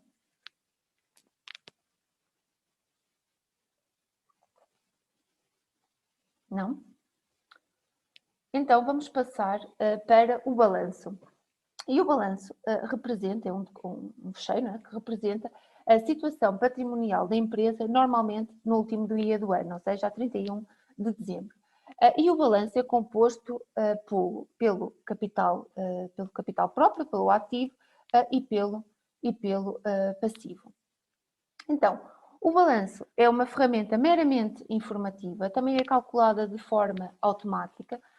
O importante aqui, uma vez mais, é vocês conseguirem interpretar e saberem interpretar estas informações. Se repararem, o balanço está dividido em duas partes. Na apresentação eu coloquei esta imagem ilustrativa, mas quando vocês forem ao fecheiro do IAPMEI vão ver que vão ter o ativo corrente, ativo não corrente, capital próprio, capital alheio. Portanto, no que diz respeito ao ativo, ou seja, representa um investimento. Se vocês comprarem uma máquina, se comprarem um terreno, o valor é refletido automaticamente neste lado do balanço, ou seja, no ativo. Para além do ativo, temos no balanço a estrutura de capital da empresa, que é composta pelo capital alheio, também chamada por capital passivo, não é? Que não é mais do que as dívidas da empresa com terceiros. No que diz respeito ao capital próprio, representa os valores então que os acionistas ou os sócios entram na empresa num determinado momento. Outro aspecto de salientar que vocês devem ter em conta quando analisam o vosso balanço é chegar ao final, não é, nos totais, e ver o ativo é igual ao capital próprio mais passivo. Se estiver igual, ok, está bem calculado, está bem feito. Nunca pode um e o outro está a desequilíbrio, ou seja, o valor que vos der total no ativo tem que ser sempre igual ao valor do capital próprio mais passivo. A vantagem da ferramenta do IAPMEI é que tem lá um botãozinho que diz acertar modelo e a partir do momento em que vocês preenchem os outros quadros, antes de irem analisar o ativo ou a demonstração de resultados, como vamos ver, vocês carregam naquele botão, dizer acertar modelo, e automaticamente os valores são acertados, ou seja, ele faz esse acerto do ativo do capital próprio mais passivo de forma automática. Tenham sempre esse cuidado de irem olhar e ver se esses valores então estão iguais, ativo igual a capital próprio mais passivo. Vocês vão reparar então que o balanço está dividido entre ativo não corrente e ativo corrente, uma vez mais, ativo não corrente para ativos superiores a um ano, ativo corrente para os depósitos, sei lá, a ordem inferiores a um ano, portanto, ele divide estas informações, coloca o que é ativo não corrente inferior a um ano num grupo e depois coloca o ativo não corrente, que é superior a um ano, noutro grupo. E o mesmo para o capital alheio, vocês vão ver que diz lá passivo corrente, ou seja, que são dívidas de curto prazo, inferiores a um ano, e tem também passivo não corrente, que são as dívidas que vocês têm, então, de médio e longo prazo, como nós vimos anteriormente, se tiverem um leasing, se tiverem um empréstimo bancário com uma duração superior a um ano, por exemplo.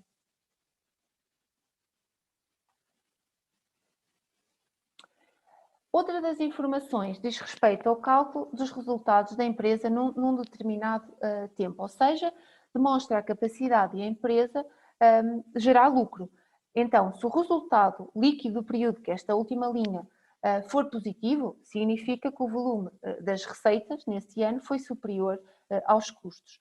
Se o valor for negativo, o inverso, significa que a empresa incorreu nesse ano em custos superiores face às receitas. Por isso é que a demonstração de resultados é vista como, numa primeira abordagem, uma análise à viabilidade do projeto. Se vocês olharem para este exemplo, vão reparar que o resultado líquido do período é negativo, ou seja, a empresa, neste caso, teve prejuízo. Porquê? Porque se vocês forem olhar as rúbricas desde o início, estão a ver que as vendas e serviços prestados a empresa não teve. Provavelmente foi o primeiro ano que ela começou e ainda não tinha vendas nem serviços prestados, portanto, não recebeu absolutamente nada, só teve custos com fornecimentos e serviços externos, teve custos com o pessoal, portanto, o resultado líquido foi prejuízo, não é? Porque não teve qualquer entrada, qualquer recebimento. Portanto, o objetivo aqui é vocês terem a capacidade de, quando olham para o resultado líquido do período, se for negativo, vocês dizem, alto lá, que eu neste primeiro ou neste ano vou ter prejuízo, então se calhar tenho que ir rever o que é que estou a vender, será que estou a vender já de uma forma correta? Será que tenho que aumentar o preço? Ou, por outro lado, tenho que baixar os meus custos? Será que eu não tenho um peso muito elevado dos gastos com pessoal? Porque imaginemos que olhamos para este exemplo. Eu, se tivesse que reduzir custos, se calhar ia olhar para o fornecimento de serviços externos, porque o peso é 28.000 euros de peso, ou seja, de custos, com fornecimentos e serviços externos. Então, o que é que eu faço? Vou à folha dos fornecimentos e serviços externos e vou picar linha a linha se realmente aquele valor é o mais real possível, se preciso mesmo dele. Portanto, faço essa gestão em cada uma das rúbricas para ver se então o resultado que me dá do período está correto, não é? Se está o mais próximo e se realmente faz sentido. Portanto, é esta sensibilidade que vocês devem ter quando analisam as vossas informações. Então, os rácios são também outra ferramenta importante para analisar a situação financeira de uma empresa, não só financeira, mas também económica, de produtividade, de rentabilidade. Estes indicadores são obtidos também de forma automática. Como eu disse, uma vez mais, é muito fácil preencher o fecheiro do IAPMEI, ele é basicamente automatizado. Vocês quase só têm que preencher vendas, pessoal, FSEs, custo com a produção, portanto, os restantes quadros de análise são feitos de forma automática. O difícil é vocês chegarem a esses valores, não é? Justificarem o porquê desses valores. Então, o objetivo aqui, uma vez mais, é vocês não saberem estas formas, como é que se calcula, porque elas são dadas de forma automática, é assim vocês saberem olhar, por exemplo, para um rácio de autonomia financeira e perceberem se o rácio está correto, se faz sentido, se vocês têm que, eventualmente, ajustar alguma informação. Então, este rácio de autonomia financeira costuma ser pedido em candidaturas a projetos financiados, até mesmo se vocês recorrerem a empréstimos da banca. E o que é que significa? Significa qual é a parte dos ativos que é financiada por capitais próprios. Ou seja, imaginemos que vocês fazem um determinado investimento, perceber qual é que dessa parte do ativo, não é? daquela lado do balanço, da parte esquerda do balanço, está a ser financiada por capitais próprios. Então, quanto maior for este rácio, quer dizer que mais autonomia tem a vossa empresa face a capitais alheios, não é? Portanto, se vocês estão a financiar mais com capital próprio, quer dizer que vocês não estão a recorrer tanto a capitais alheios ou de terceiros. Além disso, os financeiros recomendam que este rácio esteja sempre entre 30% e 60%. Se vocês tiverem um rácio muito abaixo dos 30%, significa que a vossa startup está a ser financiada em grande parte por capitais alheios. Imaginamos que vocês preenchem aqueles quadros todos, chegam à folha do IAPMEI, que tem a parte da autonomia financeira, e analisam que a autonomia financeira que vos dá é de 12%. Alguma coisa ali está mal, não é? Porque, ou seja, 12% é muito abaixo dos 30%, se calhar vocês têm que ver o tal equilíbrio financeiro que eu falei anteriormente, não é? Vocês estão-se a financiar muito com capitais alheios, se calhar têm que rever o tal capital próprio da empresa para conseguirem estar mais ou menos naquele standard que é recomendado em termos de autonomia financeira, que é entre os 30% e os 60%. Porquê é que não devem ter acima de 60% também? Porque se vocês estiverem acima de 60%, estão só a financiar praticamente com capital alheio. Se calhar vocês podem ter outras soluções em termos do tal custo do capital que seja mais favorável, se vocês fizerem uma determinada aplicação e forem se financiar a um juro mais baixo, que seja mais rentável para a empresa. Portanto, este rácio de autonomia financeira deve andar sempre entre os 30% e os 60%. Se vocês concorrerem a um subsídio da União Europeia, por norma eles pedem, salvo erro, entre 25% e 30%. Se vocês estiverem abaixo, quer dizer que vocês estão muito dependentes de capital alheio. Portanto, tenham sempre essa atenção. Entre 30% e 60% é o indicado. Depois também temos outro indicador, que é o de liquidez corrente. Eu acho que vocês vão decorar tanto isto, não é? Porque o corrente é sempre inferior a 1 ano, estamos a falar sempre de curto prazo. Então, o rácio de liquidez corrente significa a capacidade da empresa de pagar as dívidas de curto prazo. Com quê? Com ativos de curto prazo. O ideal é que este rácio vos dê acima de 1. Se for abaixo de 1, significa que a empresa então tem dificuldade de tesouraria, não consegue cumprir com os compromissos de curto prazo. Ou seja, se vocês olharem para o vosso rácio de liquidez e virem que vos dá 0,8, significa que vocês não estão a ter capacidade de cumprir com os compromissos de curto prazo. Então, o que é que vocês devem investir? Como eu falei anteriormente, se calhar têm que ir ver o vosso fundo de maneio, porque o fundo de maneio serve exatamente para cumprir com estas dívidas de curto prazo. Se calhar faz sentido aumentar um pouco o fundo de maneio. Portanto, o objetivo aqui é vocês relacionarem sempre estas informações. Quando falamos de corrente, falamos de curto prazo. O que é que está implícito no curto prazo? Está implícito tal as necessidades de fundo de maneio, o investimento em fundo de maneio. Então vão a essa folha e ajustam então esse valor para conseguirem ter um equilíbrio da vossa tesouraria. Outro dos indicadores diz respeito à rentabilidade dos capitais próprios, então que traduz o retorno para os investidores. Daí ser um dos indicadores privilegiados, tanto para os investidores como também para os acionistas. Uma vez mais, o que é que isto significa? Imaginamos que a rentabilidade que vos dá dos capitais próprios dava-vos 25%. Vocês olhavam para a tabela e dizia lá que num ano a rentabilidade dos capitais próprios era 25%. Significa o quê? Significa que cada acionista ou cada investidor de capital próprio obteve um lucro de 25 euros por cada 100 euros de capital próprio investido ou colocado na empresa. Portanto, isto é o retorno para o acionista. É sempre o lucro de 25 euros, ou seja, se é 25 a percentagem, sempre 25 euros por cada, ou seja, dividir por 100 euros de capital. Então o que é que isto traduz? Traduz o retorno para os acionistas. E o que é que eles querem? Quanto maior for então este rácio, não é? Melhor para eles, porque mais valor a empresa está a gerar, porque se der 50%, significa que ele obteve 50 euros por cada 100 euros investido. Portanto, interessa-lhe que este rácio seja o maior possível. Estamos quase a chegar ao fim da minha apresentação, no entanto, importa referir os critérios usados na avaliação de investimento e de financiamento. Um dos critérios é o chamado VAL e também é calculado de forma automática, uma vez mais, portanto, o importante aqui é vocês saberem interpretar o valor.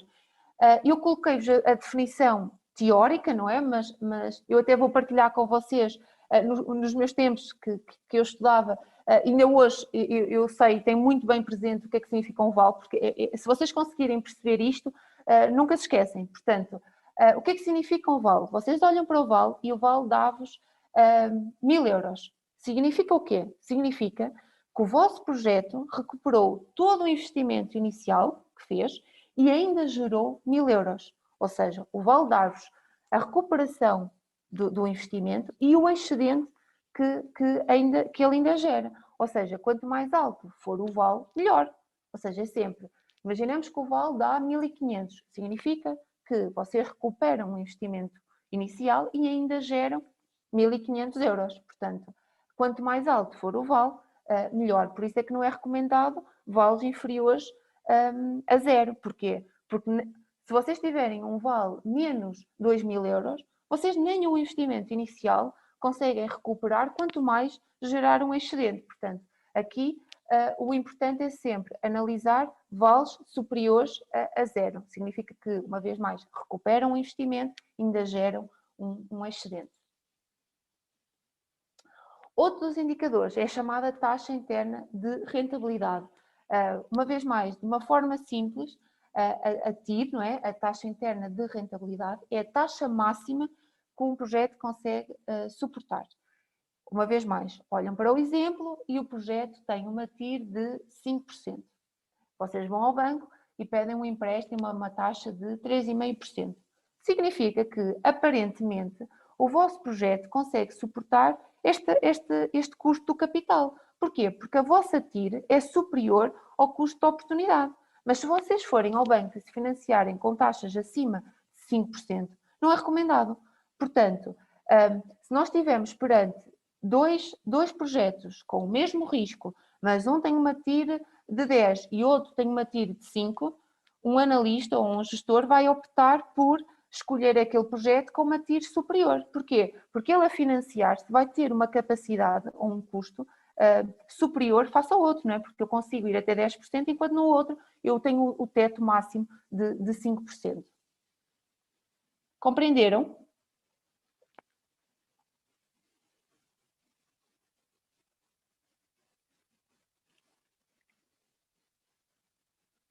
Boa. Então, em relação ao payback, é outro dos indicadores que nos dá, e o que é que significa? Payback significa o período de recuperação do capital, ou seja, é o tempo que necessitam para então recuperar as despesas associadas ao investimento inicial efetuado. O que é que vocês preferiam? Preferem um projeto que tenha um menor tempo, não é? Tenha um menor payback, porquê? Porque significa que eles começam a recuperar mais facilmente o investimento efetuado, não é? Melhor a qualidade do projeto. Portanto, vale significa, o importante é ter um vale positivo, significa que vocês recuperam o investimento e ainda geram um excedente. TIR é a taxa máxima que se vocês conseguem suportar, ou seja, é sempre, vocês forem financiar-se por algum tipo de financiamento, vocês devem andar abaixo dessa taxa máxima, não é? Porque acima não conseguem suportar esse custo. E payback é quanto menor vocês recuperarem o investimento efetuado, melhor, não é? Portanto, payback, quanto menor for o payback, melhor para vocês, para o vosso projeto. Antes de terminar, e após terem concluído a primeira versão do Excel, é recomendado que vocês façam a tal análise de sensibilidade. E o que é efetuar uma análise de sensibilidade? É analisarem o eventual impacto de variações, como por exemplo, se vocês tiverem uma redução das vendas ou um aumento dos gastos. Como é que vocês fazem esta análise de sensibilidade? Vocês abrem no Excel, preenchem a primeira versão, não é? Fecham a primeira versão e gravam, por exemplo, versão 1. Voltam a abrir esse fecheiro e começam a identificar eventuais cenários, a prever eventuais cenários que podem acontecer e que podem ter um impacto no vosso negócio. Por exemplo, vocês fazem um primeiro cenário, gravam um Excel, não é? Depois voltam a abri-lo e vão testar agora. Imaginemos que, em vez de eu ter aqui as vendas a 100, se eu baixar 5% das vendas, será que o meu projeto continua a ser viável? Se eu olhar para o vale, por exemplo, será que ele ainda é viável? Então, e se eu, em vez de ter 5.000 euros nos custos de marketing, por exemplo, se eu aumentar para 10.000, se eu fizer esta aposta em 10.000, será que isto ainda continua a ser viável? Portanto, é vocês olharem para o vosso negócio e definirem cenários um pouco pessimistas, não é? Porque em último recurso, se algo correr mesmo mal, o que é que isto pode impactar? E antecipadamente conseguirem ter um plano B. Ou seja, vocês antecipam factos que podem impactar no vosso projeto e se vocês cautelarem isto previamente, estão melhor preparados para que se algo correr mal, consigam facilmente adaptar-se ou cortar custos eventualmente. Por norma, quando nós fazemos esta análise de sensibilidade, nós temos um método ou adotamos o método ceteris paribus. O que é que isto significa? Significa que vocês testam uma variável de cada vez, ou seja, vocês abrem o Excel e não vão logo mudar as vendas e não vão logo mudar os custos, não. Primeiro mudam 10% nas vendas. O que é que acontece? Depois voltam ao cenário inicial, não é? Ao fecheiro que vocês criaram numa forma no início e agora, em vez das vendas, eu vou alterar, por exemplo, os gastos. Portanto, ceteris paribus significa isso. Vocês alteram uma variável de cada vez e analisam o impacto. Então, em termos de conclusão, eu deixo-vos alguns aspectos que vocês devem reter com esta sessão. Se vocês reterem estes aspectos, eu acho que fico bastante satisfeita, portanto, acho que devem ter bastante atenção a estes pontos. Primeiro, um deles é criar um fundo de emergência a 12 meses, ou seja, terem de lado um valor que vos permita aguentar uns tempos, caso aconteça algum contratempo, não é? E então este valor, como nós falamos, deve estar em linha com o mapa de tesouraria, por isso é que é importante o elaborarem, ou seja, quanto é que vocês, em custos fixos, para começar, quanto é que vocês vão gastar por ano? Só com recursos humanos, só com rendas da incubadora, etc, etc. Custos fixos, que nós vimos, quanto é que vocês precisam durante um ano? E tem de ter pelo menos esse fundo de emergência, porque se alguma coisa correr mal, ou se atrasar eventualmente um eventual financiamento, vocês têm sempre esse fundo de emergência para se aguentarem. Outro dos aspectos importantes é efetuarem então as previsões o mais realistas possível. Peçam orçamentos, analisem o mercado, não coloquem valores só porque sim, justifiquem todos os valores. Relembrem-se que qualquer pessoa, independentemente de conhecer ou não o vosso negócio, tem que ter a capacidade de olhar e perceber como é que vocês chegaram a determinados valores, porque é que colocaram aqueles valores e não outros. Outra questão é contabilizem sempre o próprio salário, ainda que possam ser um valor mais baixo no início, portanto coloquem sempre um valor para vocês. Antecipem problemas, criem análise de sensibilidade, elaborem um plano B, caso alguma coisa não corra como vocês esperam, vocês se calhar esperam no segundo ano já abraçar, por exemplo, um certo número de clientes, mas se não tiverem 10 clientes, tiverem só 5, o que é que acontece às vossas contas? Continua a ser viável, portanto, façam estes cenários e testem estas questões. Procurem financiamento antecipadamente, os processos são demorados, tenham uma boa relação com o vosso gestor de conta, pode não ser necessário para uma fase inicial, como eu disse, mas pode ser uma alternativa para financiar outras etapas do vosso projeto. Depois eu coloquei esta questão do vezes 2. Nós tivemos um mentor na rede de mentores da universidade que dizia aos empreendedores, quando vocês calcularem os vossos custos, multipliquem sempre vezes 2, porque vocês vão sempre esquecer de algum pormenor, vão sempre esquecer de algum custo, vão sempre esquecer de algum seguro, vão sempre esquecer de alguma licença, o que seja. Portanto, não se fixem só naqueles valores que vos dão, principalmente nos custos. Multipliquem sempre vezes 2, sempre tem alguma margem, porque vão certamente se esquecerem de algum pormenor.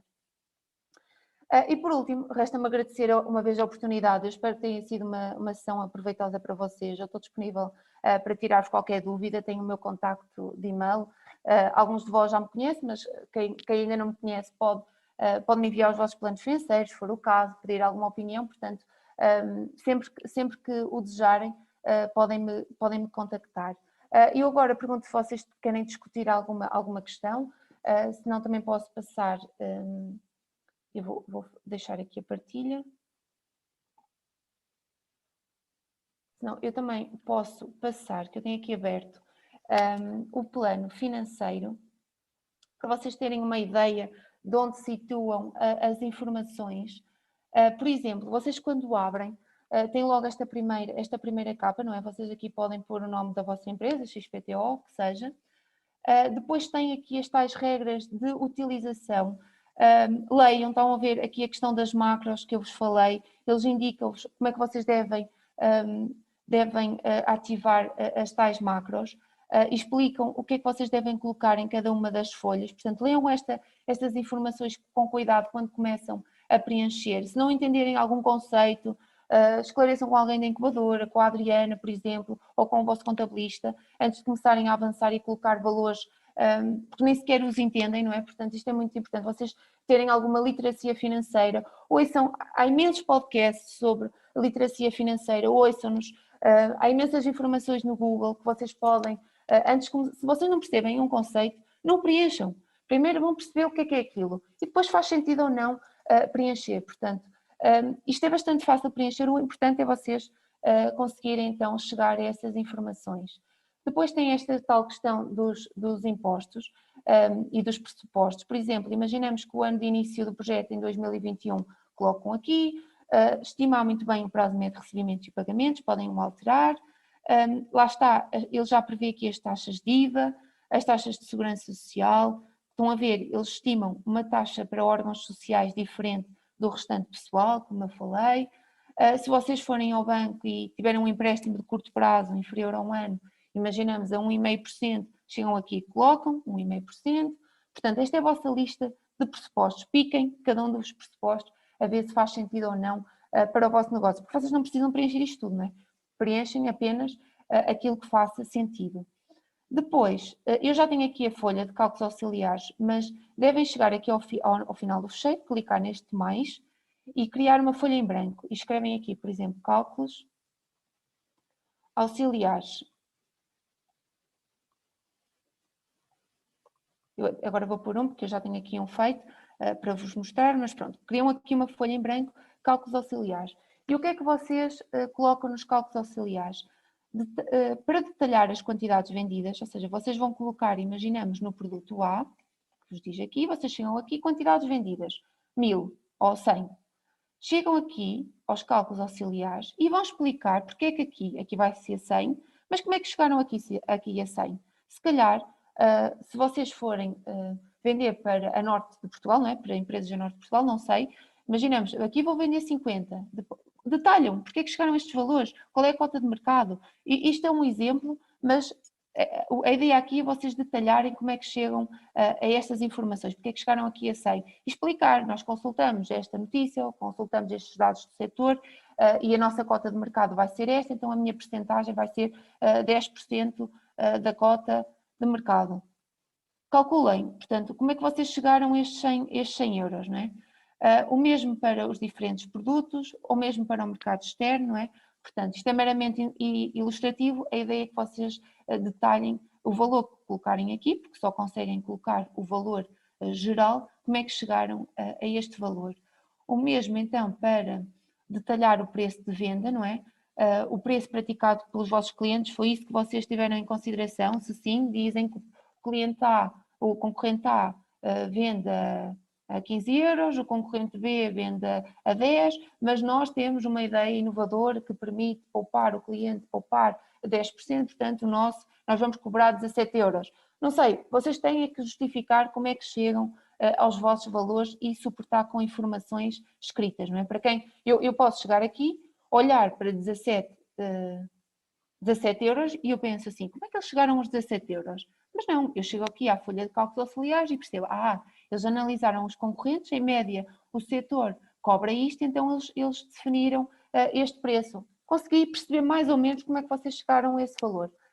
O mesmo para os custos de produção. Imaginamos que vocês dizem que os vossos custos de produção são 2.000 euros. Como é que chegaram a este valor? Eu cheguei a este valor porque vou gastar para produzir o produto A 100 euros em matéria-prima, porque consultei o fornecedor A, B e C, ele cobra-me este valor para me fornecer a matéria-prima. Ou vou gastar este valor em mão de obra. Detalhar como é que chegaram ao valor de um custo de produção de 2.000 euros. Depois a tal margem bruta, não é? Que eu falei anteriormente, que não é mais do que o que é que vocês faturam, menos aquilo que gastam, e então tem o lucro, não é? A dividido por 100. Explicar porque é que definiram determinado número de recursos humanos, qual é que foi a estratégia que vocês adotaram. Pode ser aqueles exemplos por uma percentagem de crescimento do volume de negócios, pode ser porque vocês tinham 10 clientes, mas agora vão internacionalizar-se para o Brasil e então precisam de mais uma pessoa. Não sei, justifiquem sempre os valores que colocarem. O mesmo para a lista de investimentos.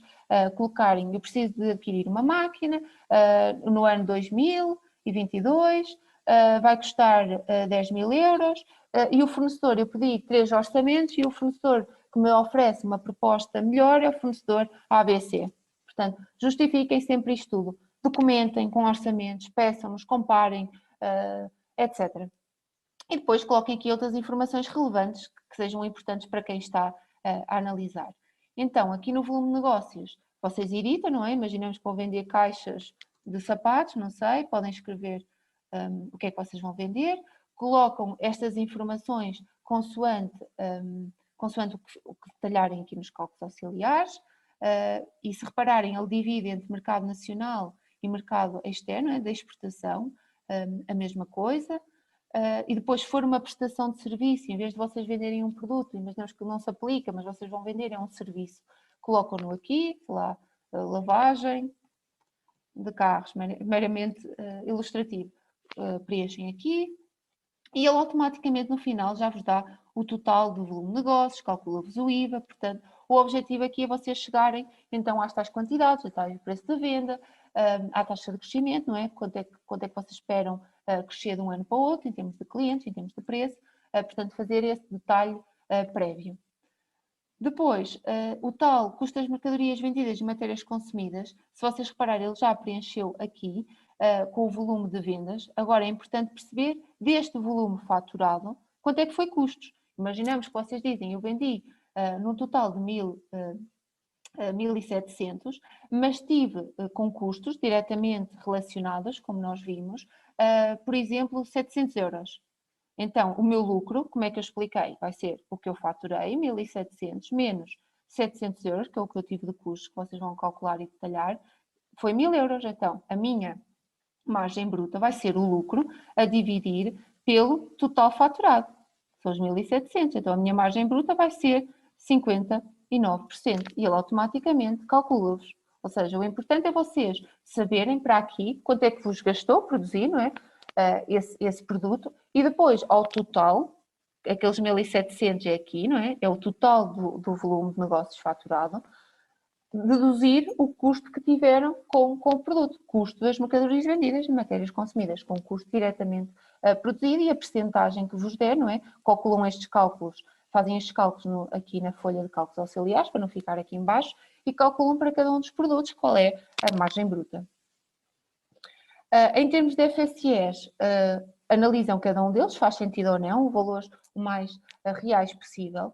Aqui no número de meses, eu por defeito assumo 12 meses, mas imaginamos que eu só começo a vender em novembro. Portanto, a minha atividade só vai ter 2 meses, não é? Não vou colocar 12, porque eu em janeiro ainda não tinha custos nenhuns. Portanto, eu chego aqui e digo que em 2021 só vou operar durante 2 meses. Portanto, ele automaticamente ajusta o ano a 2 meses. Imaginamos que os subcontratos, os serviços de subcontratação, não é um custo variável, não é um custo fixo para mim, não tenho que pagar todos os meses, não é? Pago pontualmente quando o contrato, então vai ser um custo variável. Então eu chego aqui, ponho 100% e viram, ele automaticamente mudou-me de custo fixo para custo variável. E se eu chegar aqui e digo que eu vou ter, imaginemos que isto era um subcontrato, eu subcontratei uma empresa para me fazer o site, e eu todos os meses durante um ano, vou ter que lhe pagar uma avença de 200 euros. Então eu chego aqui, coloco 200 euros, que é o valor mensal, sem IVA, e ele automaticamente me diz que no ano 2021, para os 2 meses, novembro e dezembro, eu vou ter que pagar 400 euros. Né? Depois faz-me aqui o valor em baixo e aplica então o IVA, por isso é que colocam sempre valores sem IVA. E o mesmo para as restantes informações. Analisam um a um, veem se fazem ou não sentido para o vosso negócio e colocam.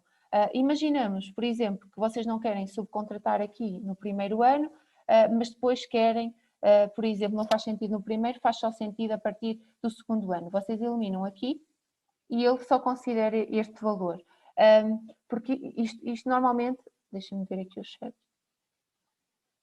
Estou-me a perguntar porque é que a avença é considerada um custo variável. Imaginemos que vai ter só a avença durante, por exemplo, 2 meses. Não é um custo fixo, vocês não vão ter um custo fixo todos os meses uma avença. Mas agora imaginemos que vão subcontratar a gestão das redes sociais e fazem um contrato a 3 anos, se calhar é fácil considerá-lo como custo fixo, vocês todos os meses, durante 3 anos, vão ter que suportar esse valor. Portanto, vai depender muito do contrato e da duração que vocês vão ter de determinado serviço.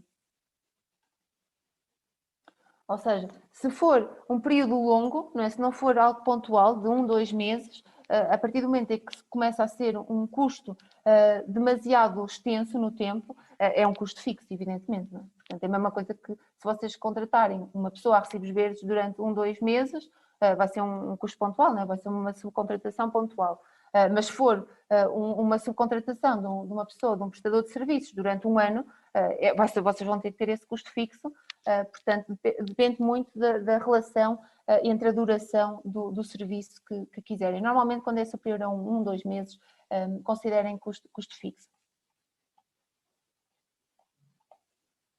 Depois, em relação aos gastos com pessoal, Por exemplo, a mesma coisa aqui para os meses, não é? Portanto, se vocês começam a atividade, ele automaticamente já colocou aqui que se vocês começam a atividade a partir de novembro, mas se fosse de junho contavam os números que faltavam até ao final do ano. Se vocês imaginamos que vão ter duas pessoas em administração e gestão, colocam aqui 2, que é para depois calcular automaticamente a taxa de segurança social. Imaginamos que vocês não queriam ter, imaginamos, um marketing, queriam subcontratar, apagam, e queriam ter antes, queriam pôr aqui, sei lá, um engenheiro de software. Preenchem, engenheiro de software. Pronto. E colocam aqui uma pessoa. Mas imaginamos que só querem ter um engenheiro de software, só faz sentido ter um engenheiro de software a tempo inteiro, ou seja, um custo fixo, a partir de 2023, quando já fizerem a validação do mercado. Então só colocam aqui em 2023, não é? Portanto, não precisam de preencher todos os anos. Mas, uma vez mais, justificar porque é que colocaram aqui o engenheiro de software em 2023 e não colocaram em 2022, ou porque é que colocaram só uma pessoa e não duas, não é? Portanto, justifiquem sempre porque é que chegaram a este valor. Porque é que pensaram colocar aqui um e não dois, ou não colocar nenhum, não é? Portanto, vai depender muito da estratégia da vossa empresa. E depois não precisam de fazer mais nada, ele automaticamente calcula aqui o número de meses, não é? A menos que vocês não tenham anos completos. Precisam sim de preencher a remuneração mensal. Por exemplo, imaginamos que vão mensal bruto, não é? Imaginamos que vão pagar ao engenheiro de software 1.500 euros, colocam aqui e o fecheiro automaticamente já colocam a base mensal anual, coloca depois aqui no final quanto é que vocês vão gastar em termos de total. Portanto, aqui vocês devem perceber quando é que são os meses que vão contratar, quais é que são as funções, qual é a duração, não é? Se vai ser, quantos meses é que vão ter essa pessoa afeta, não é? Ou então colocar aqui o salário que vão dar, não é? A cada uma destas funções.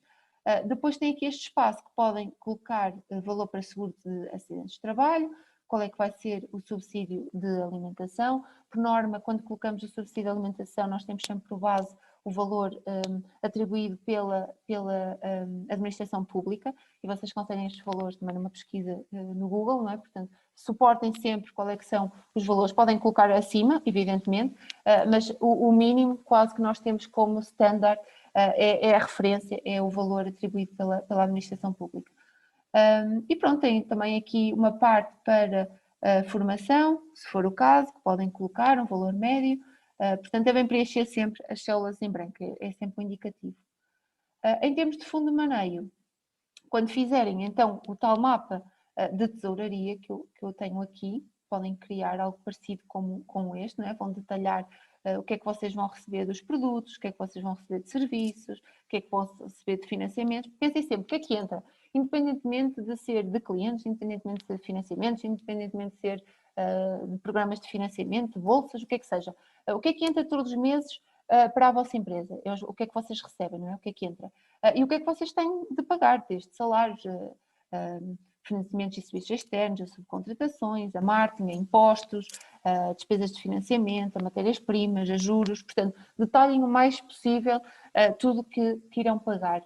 Em termos de recebimentos de produtos ou serviços, é importante vocês detalharem também por cliente para perceber qual é aquele que tem o maior impacto na vossa empresa.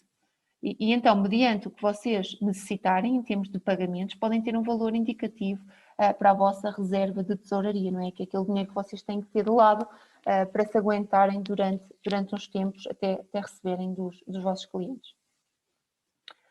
Em termos de investimento, uma vez mais, vocês só colocam aqui os valores anuais, não é? Portanto, daí ser bastante importante vocês terem nos cálculos auxiliares, onde é que está?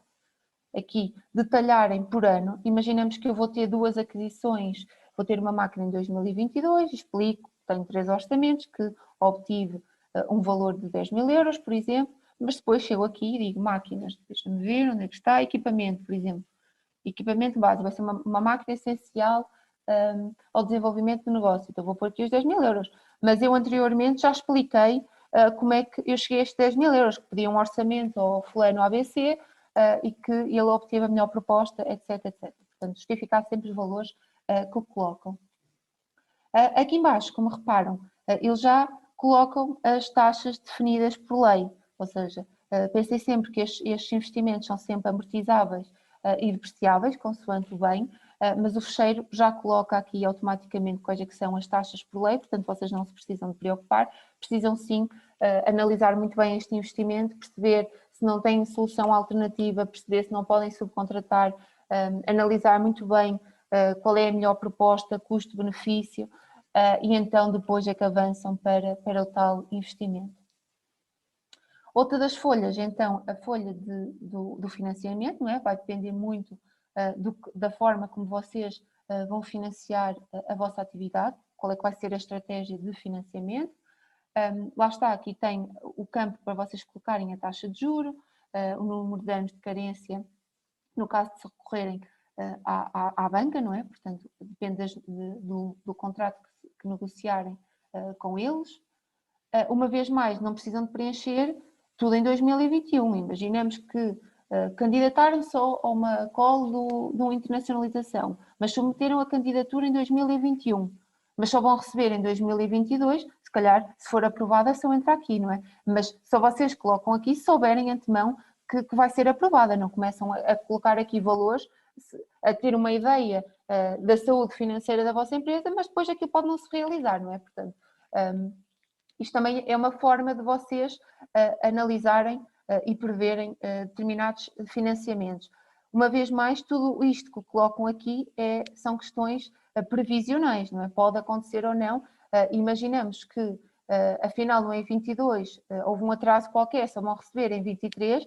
Uma vez mais, estas informações são dinâmicas, ou seja, tem que estar em constante atualização. O que vocês preenchem hoje pode não ser o mesmo facto amanhã, não é? Portanto, este documento tem que ser sempre um documento de trabalho, vocês não preenchem uma vez e fechou, não é? Portanto, tem que estar sempre a atualizar à medida que forem validando o vosso negócio. Depois, lá está, tem aqui o ponto crítico, não é? Uma vez mais, o que é o ponto crítico? Se o ponto crítico é negativo, alto lá, que deve haver algum problema, e vocês olham e começam a ver, pois há, então eu tenho 1.700 euros de vendas, mas eu só em custos variáveis, o que eu vendo não chega para as vendas, não é? Portanto, então se calhar vou ter que ir à folha de fornecimentos e serviços externos e ter que analisar cada um desses custos. Portanto, mais do que saber preencher, é também ter esta sensibilidade crítica para olhar para os valores e perguntar se faz sentido. Porquê é que aqui é negativo? Então, porque vendas entra, custo, se é um custo vai sair, fornecimentos e serviços externos também é um custo. Então isto significa que eu estou a ter mais custos do que aquilo que eu estou a gerar em vendas. Então tenho que rever qualquer coisa. Ou vou ter que aumentar as minhas vendas, ou então vou ter que rever os meus custos, não é? Portanto, é olharem para os valores, porque já dão calculados de forma automática, e ter sentido crítico. Faz sentido, posso ter e não preencher, porque preencher e depois nem sequer ter esta sensibilidade de perceber o que é que pode ser melhorado. Por exemplo, mesmo em relação à demonstração de resultados, uma vez mais, ele preenche automaticamente. Eu preenchi as vendas, ele colocou-me aqui, eu preenchi a simulação e ele colocou-me aqui, eu preenchi os fornecimentos externos, ele colocou-me aqui. Por exemplo, numa hipótese que me dava estes resultados, eu percebia, ok, o meu resultado líquido do período no primeiro ano até é positivo. Ou seja, eu gerei a mais, não é? Gerei de lucro 438 euros. Mas depois, no segundo ano, já estou a ter prejuízo. Porquê é que eu estou a ter prejuízo? E o que é que fazem? Vão analisar o que é que têm para cima. Então, eu tive vendas de 1.700, ou seja, isto é um sinal positivo. Mas depois tenho custos das mercadorias vendidas 697. Depois tenho custos com pessoal de 2.490. Ok, então o meu peso aqui dos fornecimentos e serviços externos está a ser bastante elevado. Ou deixa-me ir lá ver o que é que eu pus lá atrás, se não pus nada empolado, se está tudo o mais real possível, ou se as minhas vendas estão bem estimadas, o meu custo de venda também. Portanto, o primeiro cenário é olharem para esta última linha.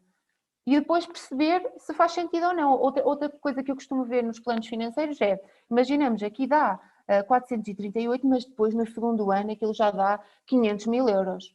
Também assim um bocadinho demasiado otimista, não é? Vocês têm que ter um crescimento gradual. Vocês não têm 438 ou resultados negativos no primeiro ano e depois no segundo ano aquilo dispara otimistamente, não é?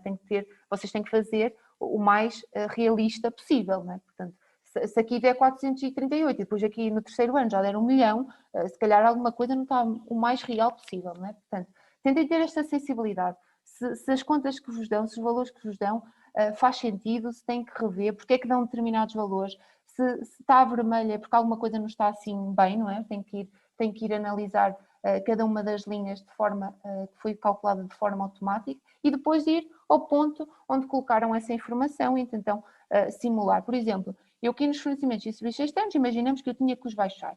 Então eu vou aqui à minha folha e digo assim, olha, se calhar aqui nos subcontratos não faz sentido eu ter 12 meses aqui neste primeiro ano. Então eu vou só ter, sei lá, 7. Né? Depende de que vocês, dos pressupostos que vocês considerarem. Então vão aqui à frente, ADR, e vão reparar que isto já baixou.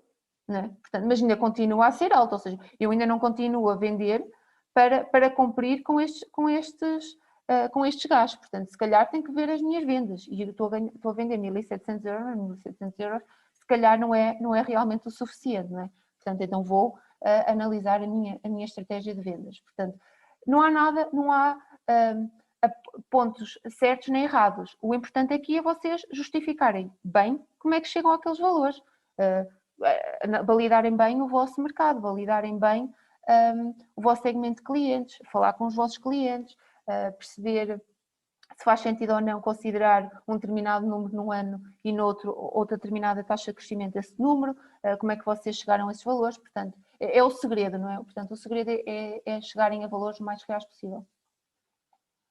Depois, aqui é o tal mapa de tesouraria e de cash flow, não é? Que é o dinheiro que vocês têm, mas é recomendado que vocês façam este mapa antes, de forma detalhada. Portanto, não se baseiem aqui só porque isto são anos anuais e, como eu disse, vocês podem olhar aqui e ter, aqui não, porque até dá um valor negativo, uma vez mais, vocês não têm dinheiro, não é? Que é o cash flow, vocês não o têm, e num ano, por exemplo, a minha até me dá negativo, porque eu pus valores mesmo ao acaso, não é? Mas imaginamos que aqui até me dava positivo, eu tive um ano positivo em termos de cash flow em 2022, mas eu posso ter um mês, como eu disse anteriormente, que esteja de forma aflitiva, não é? Não tenha dinheiro. Portanto, o mais importante é vocês criarem este quadro, vocês, de uma forma ilustrativa e discriminarem de uma forma simples o que é que têm a receber ou o que é que estimam receber e pagar todos os meses.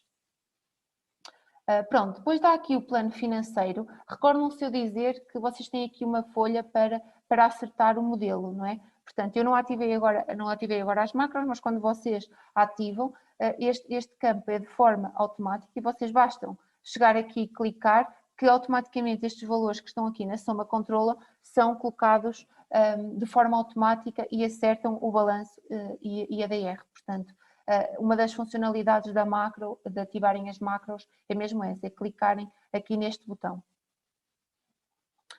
Depois, ele calcula o balanço automaticamente. Estão a ver que existem aqui valores que estão fora. Porquê? Porque eu não acertei o modelo anteriormente. Quando vocês já ativarem as macros e acertarem, estes valores ficam todos direitinhos. Ou seja, o valor que me der aqui, este aqui, do total do capital próprio e do passivo, vai ter que ser igual a este valor aqui do ativo. Agora não está, porque ele não está acertado, vocês têm aqui valores, mas quando olharem, isto é um exemplo, vocês quando olharem e verem estes valores aqui em baixo, é porque se esqueceram de acertar o modelo, têm que ir àquela folha, clicar naquele botão e automaticamente os valores são colocados no sítio. Em termos de indicadores, a amarelo só salientei aqueles que eu considero ser os mais importantes para vocês analisarem. Aqui está, não é? Portanto, a liquidez superior a 1, como eu falei, aqui já não, ou seja, eu tenho que ir ver então a minha reserva de fundo de maneio para 2023, não tenho mesmo dinheiro para fazer face aos meus compromissos de curto prazo, não é? Tenho que olhar para os valores que vos dão. Depois, a autonomia financeira, o que é? É o meu capital próprio financiar o meu ativo. Então, eu dizia que devia estar entre os 30% e os 60%. Então, este aqui é só capital alheio. Porquê? Porque eu não considerei, quando eu fui aqui ao meu plano de financiamento, se eu meter aqui em capital próprio 10.000 euros, se eu chegar aqui aos meus indicadores, viram que ele subiu, não é? Portanto, quando vos dá um rácio de autonomia financeira inferior a 25%, é porque se calhar vocês têm que olhar para o equilíbrio das tais fontes de financiamento anteriores, não é? Portanto, Quando olham para a autonomia financeira, é sempre capital próprio. Quando olham para a liquidez, é sempre fundo de maneio, não é? Liquidez de curto prazo, para curto prazo. E depois tem a tal rentabilidade dos capitais próprios, não é? Quanto maior e positivo, que é o que se deseja, for este rácio, melhor e mais atrativo é para os vossos investidores e acionistas, não é? Porque é o retorno que vocês geram em termos de empresa para eles. E pronto, aqui este quadro dá-vos, então calcula de forma automaticamente, eu não tenho tudo preenchido nas outras folhas, por isso é que não calcula, mas o importante é vocês pegarem e olharem para estes resultados que vos derem aqui, não é? Portanto, o vale, o que é que se quer? Quer-se um vale positivo, aqui isto não estaria bem, o projeto, não é? Porque está a dar um vale negativo, alguma coisa se está a passar. O que é que significa? Significa que eu não recuperei o meu investimento, muito menos gerei um excedente, não é? Está a ser negativo. A taxa interna de rentabilidade não está calculada de forma automática, porque, mais uma vez, isto é tudo informações de questões que eu preencho anteriormente, mas como eu estou a fazer um exemplo meramente ilustrativo, não preencheu tudo, ele ainda não calculou. E o payback, ou seja, se fosse 6 anos, significava que eu recuperava o investimento que fiz no final de 6 anos. Portanto, basicamente, isto não é difícil de preencher. O importante é vocês olharem para as informações, terem sentido crítico e tudo o que colocarem neste fecheiro saberem justificar. Não é? Qualquer pessoa que o analise conseguir aos cálculos auxiliares e compreender então os valores que colocaram. Eu não sei se têm alguma questão, se querem discutir algum pormenor, se a sessão foi útil, o que é que gostavam de ver mais abordado.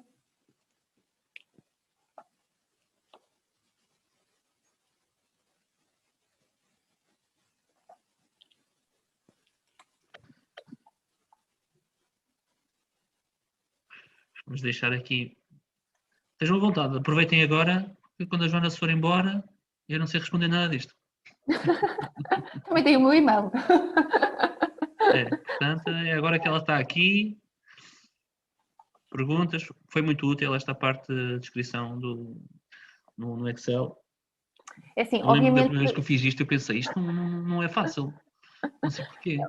É bastante simples. O problema e o segredo está naquela questão dos cálculos auxiliares, não é? Porque quando nós começamos a preencher, e eu já vi muitas vezes isto num empreendedor, eu vou pôr aqui 100 euros para higiene e segurança do trabalho. Se calhar nem têm ideia quanto é que custa um serviço de higiene e segurança do trabalho que não foram ao mercado. Para quanto é que custavam? Ou seja, preenchem valores só porque sim. Eu acho.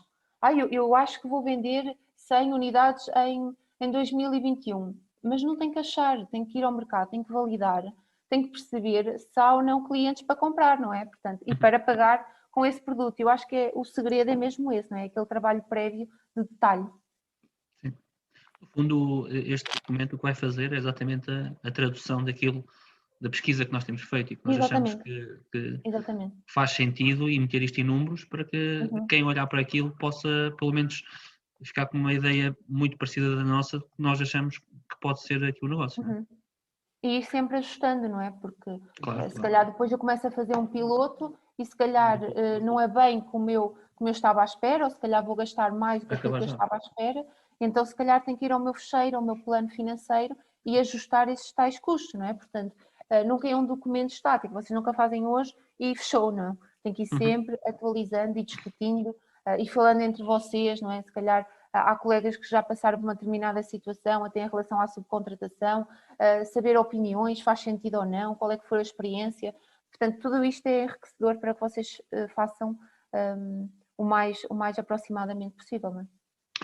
Ok, Joana, parece que mais ninguém tem perguntas. Resta-me agradecer. Obrigada, eu. Agradecer à Joana, agradecer aos presentes, inclusive aqueles que aguentaram até ao fim. Exatamente. Quando a Joana acabou ali a sessão, o pessoal pensava que isto ia terminar e depois perder uma parte super importante. Mas é para aprenderem a ficarem até ao fim. Eu disse que ia passar, porque aqueles print screen nos slides não é muito reduzido, é muito parco, não consigo explicar tudo ali num slide. E pronto, e estejam atentos, nós em abril vamos fazer aqui mais umas sessões, ainda não temos as datas fechadas, estamos aqui a terminar algumas coisas, mas estejam atentos que nós vamos enviar a comunicação. Qualquer coisa, ficam aí os contactos da Joana e pronto, e enviem perguntas e ela responde quando puder. Exatamente. Pronto, muito obrigado então. Boa Páscoa a todos. Foi um gosto ter-vos cá e contar com a vossa presença e até uma próxima. Obrigada. Obrigado, até uma próxima. Obrigada, obrigada.